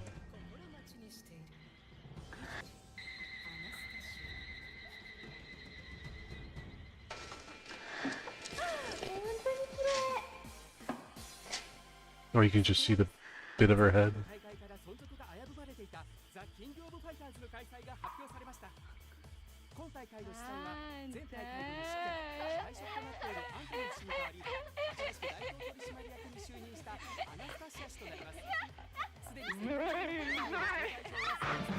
That part was weird.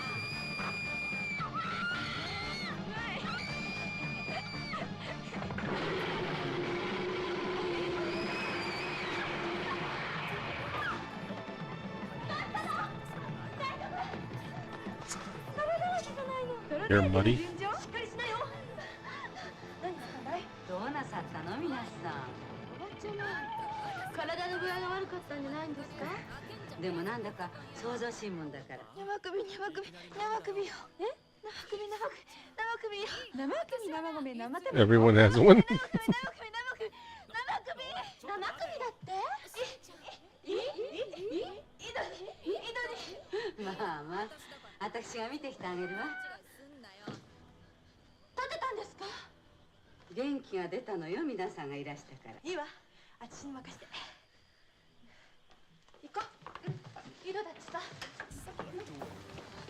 パンダ、大丈夫？しっかりしてるの。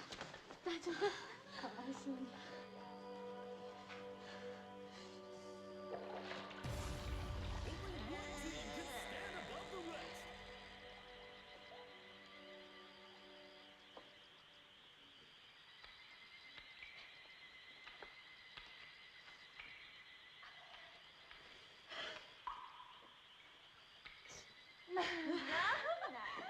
生首だなんて。よく言えてる。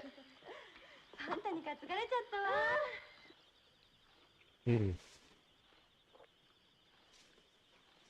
Thomas' final disciple is here to dish out justice. Catch hands with the phantom that resides within you. Soon. 怪我する前に逃げてくれよ。Round 1. Ready? What the fuck? That's so weird. ファンタ。まだ変なこと考えてるでしょ。もういやん。私はサービスしてくるわ。途中に芋畑があったわ。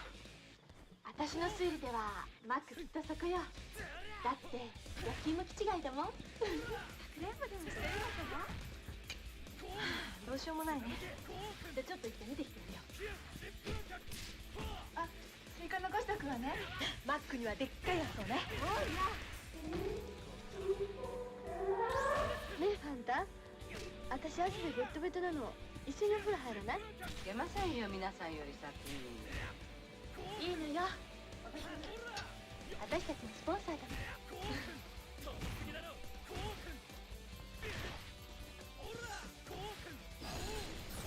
ごめんね、スイカ。みんなお掃除大好きですもん。あ、そうだ。何？お布団どこ？あそこ。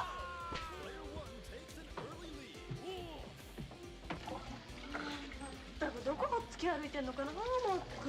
平気平気。どうせすぐ帰ってくるんだから。スイカも食べないで。ああ、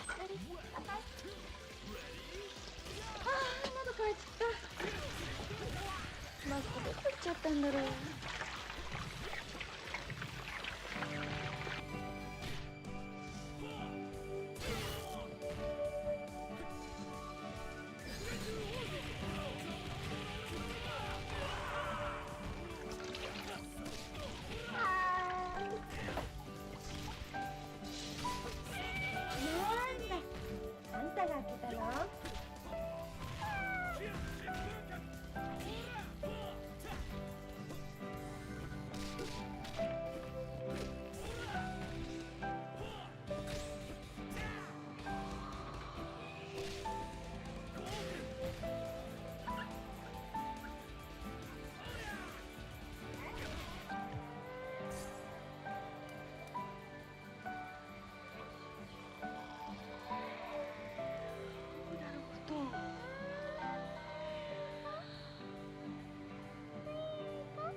ありがとう。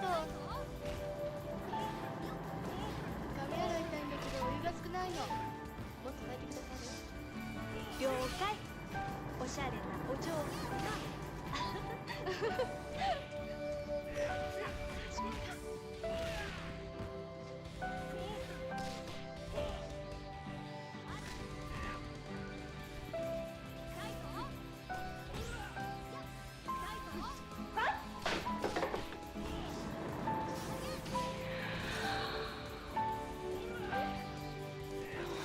Damn.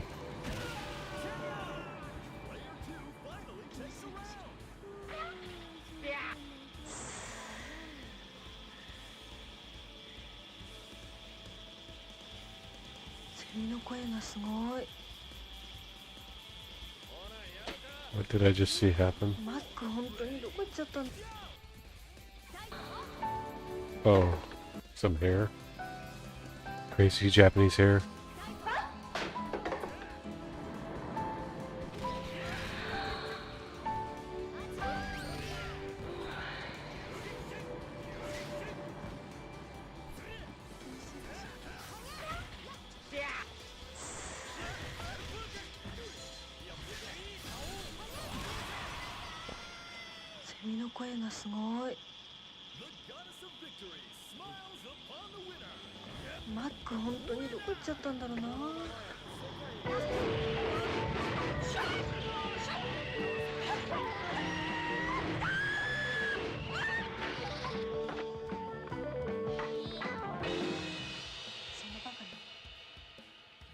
What? So like,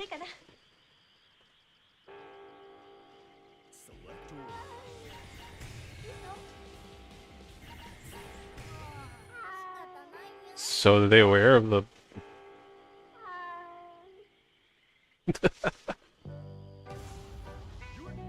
dude, this movie.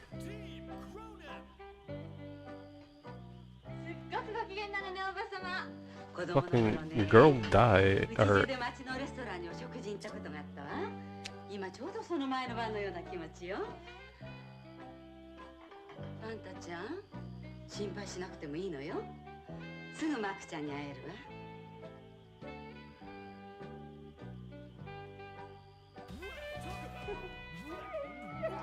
ごめんね。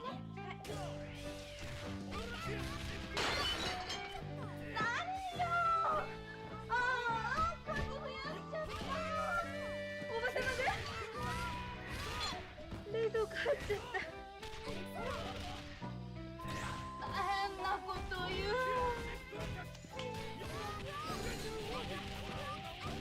ね。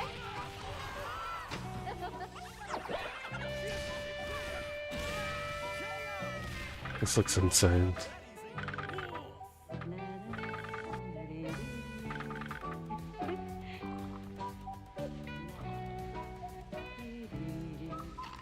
Is she eating Mac?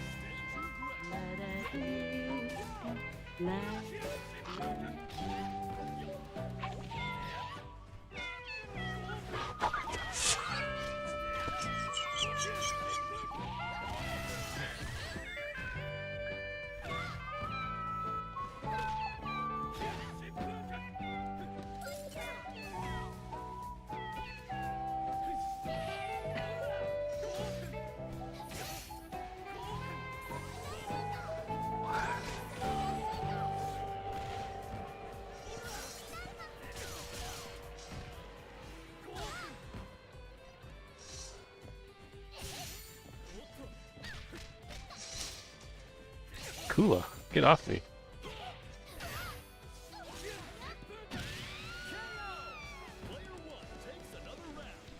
I might take a little break in a minute, because I'm getting kind of hungry. And I might get back on later, I don't know. But I'm gonna go hang out with my husband for a little bit. Since our night's off. I may or may not finish this. Who knows? Let's see. K9 might beat me.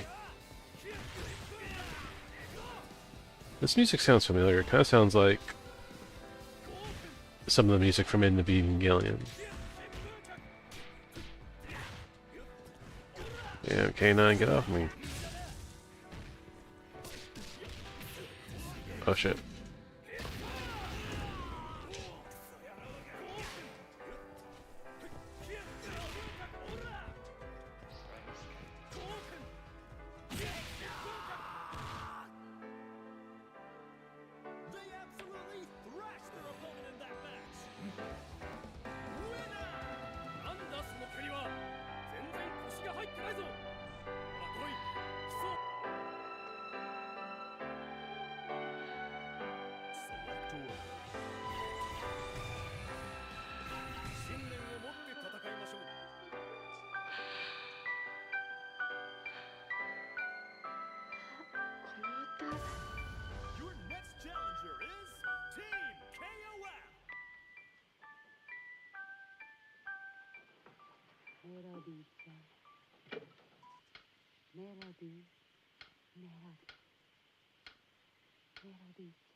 Mr. Kim.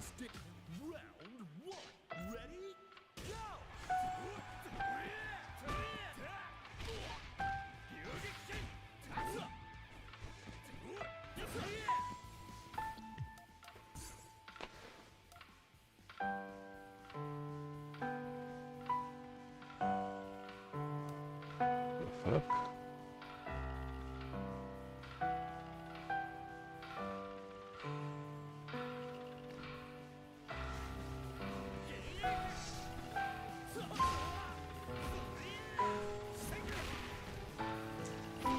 Oh, it's like a fucking command grab.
That looked cool.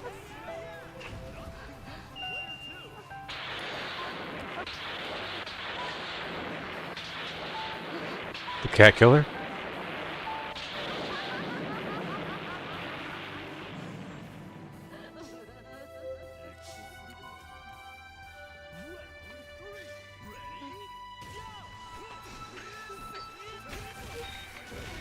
Okay.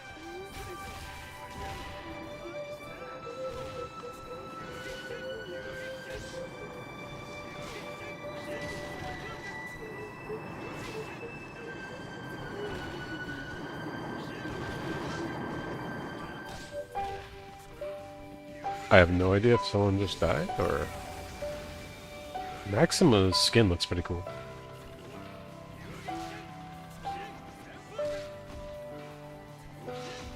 Damn.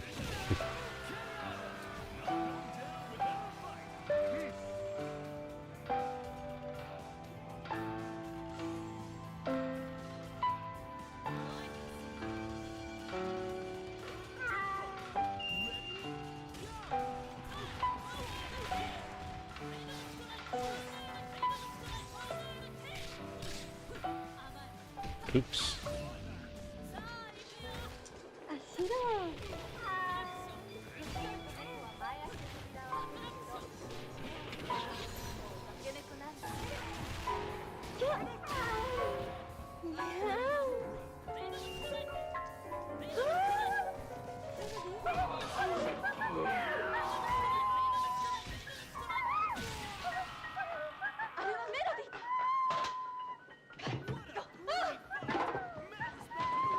Why is she screaming like that? Like she's trying to sing. Oh, I thought it hurt like running sound effects for a cartoon for a second.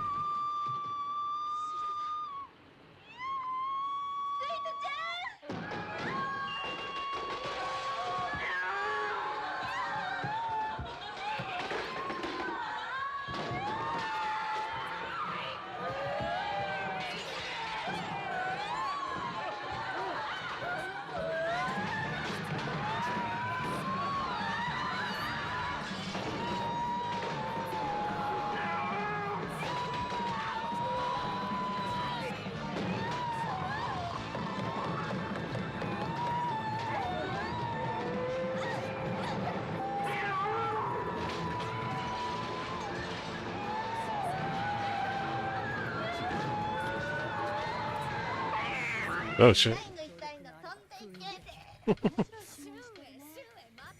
傷が何よ、バカでかい悲鳴あげちゃって。ごめんなさい。Okay. なんだかね、そのピアノに紙一重度の気がしたのよね。ピアノまるでパッタにした方ね。また始まった。スイートがお二人に寝ちゃったの？ちょっと聞いてみようか。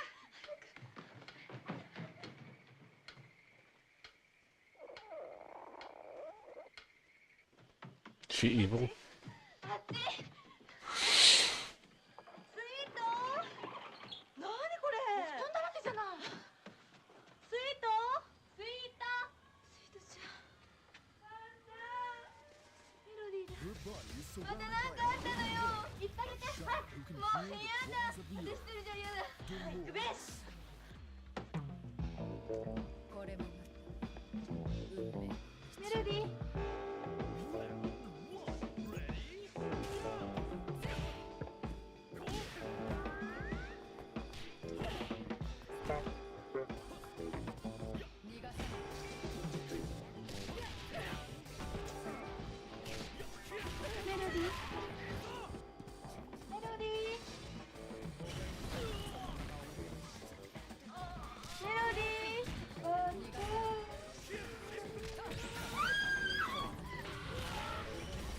Hmm?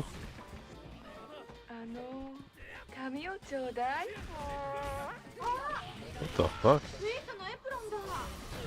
ねえ、お風呂も。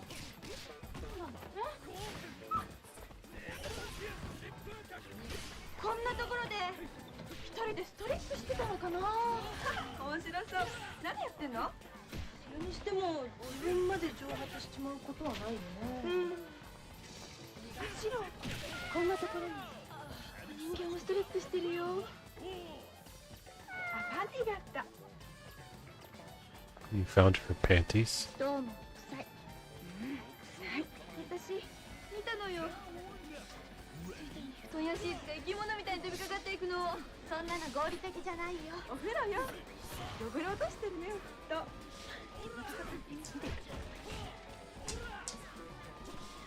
ねえ、マックだっていなくなったっきりよ。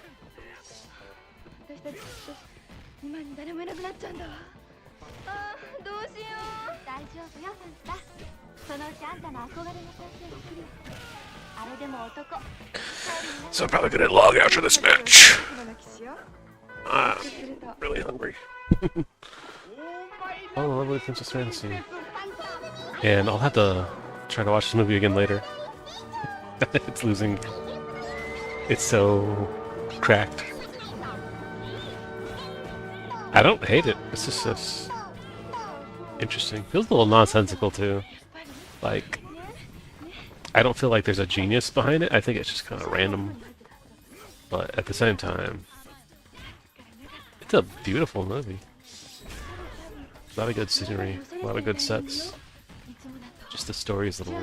But this is Japanese storytelling, so it's different.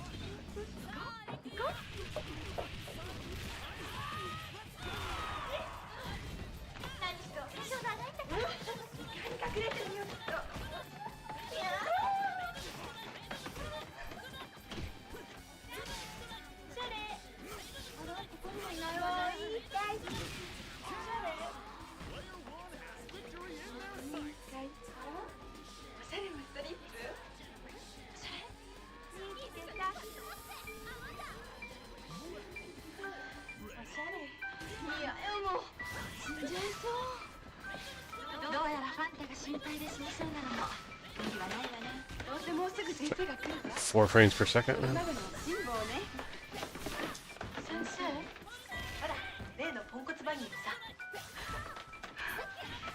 でも先生あれで飛行機でも乗ったつもりなのよね。飛行機なんでもない。心配ない心配ない。ちゃんと駐在所に電話すればおまわりが取ってくるって。電話ちょっと待って。私の時 A frame? Is this... because of my computer, or is this the how it's filmed? I hope I'm not hating on this movie too much. I feel like someone would take it the wrong way if I was hating on this. But I'm gonna put this on rest. So if I do play again later, I'll start this back up where I left off. Anyway, take care. I gotta go. Later. I'm hungry as hell. Peace out. Love you.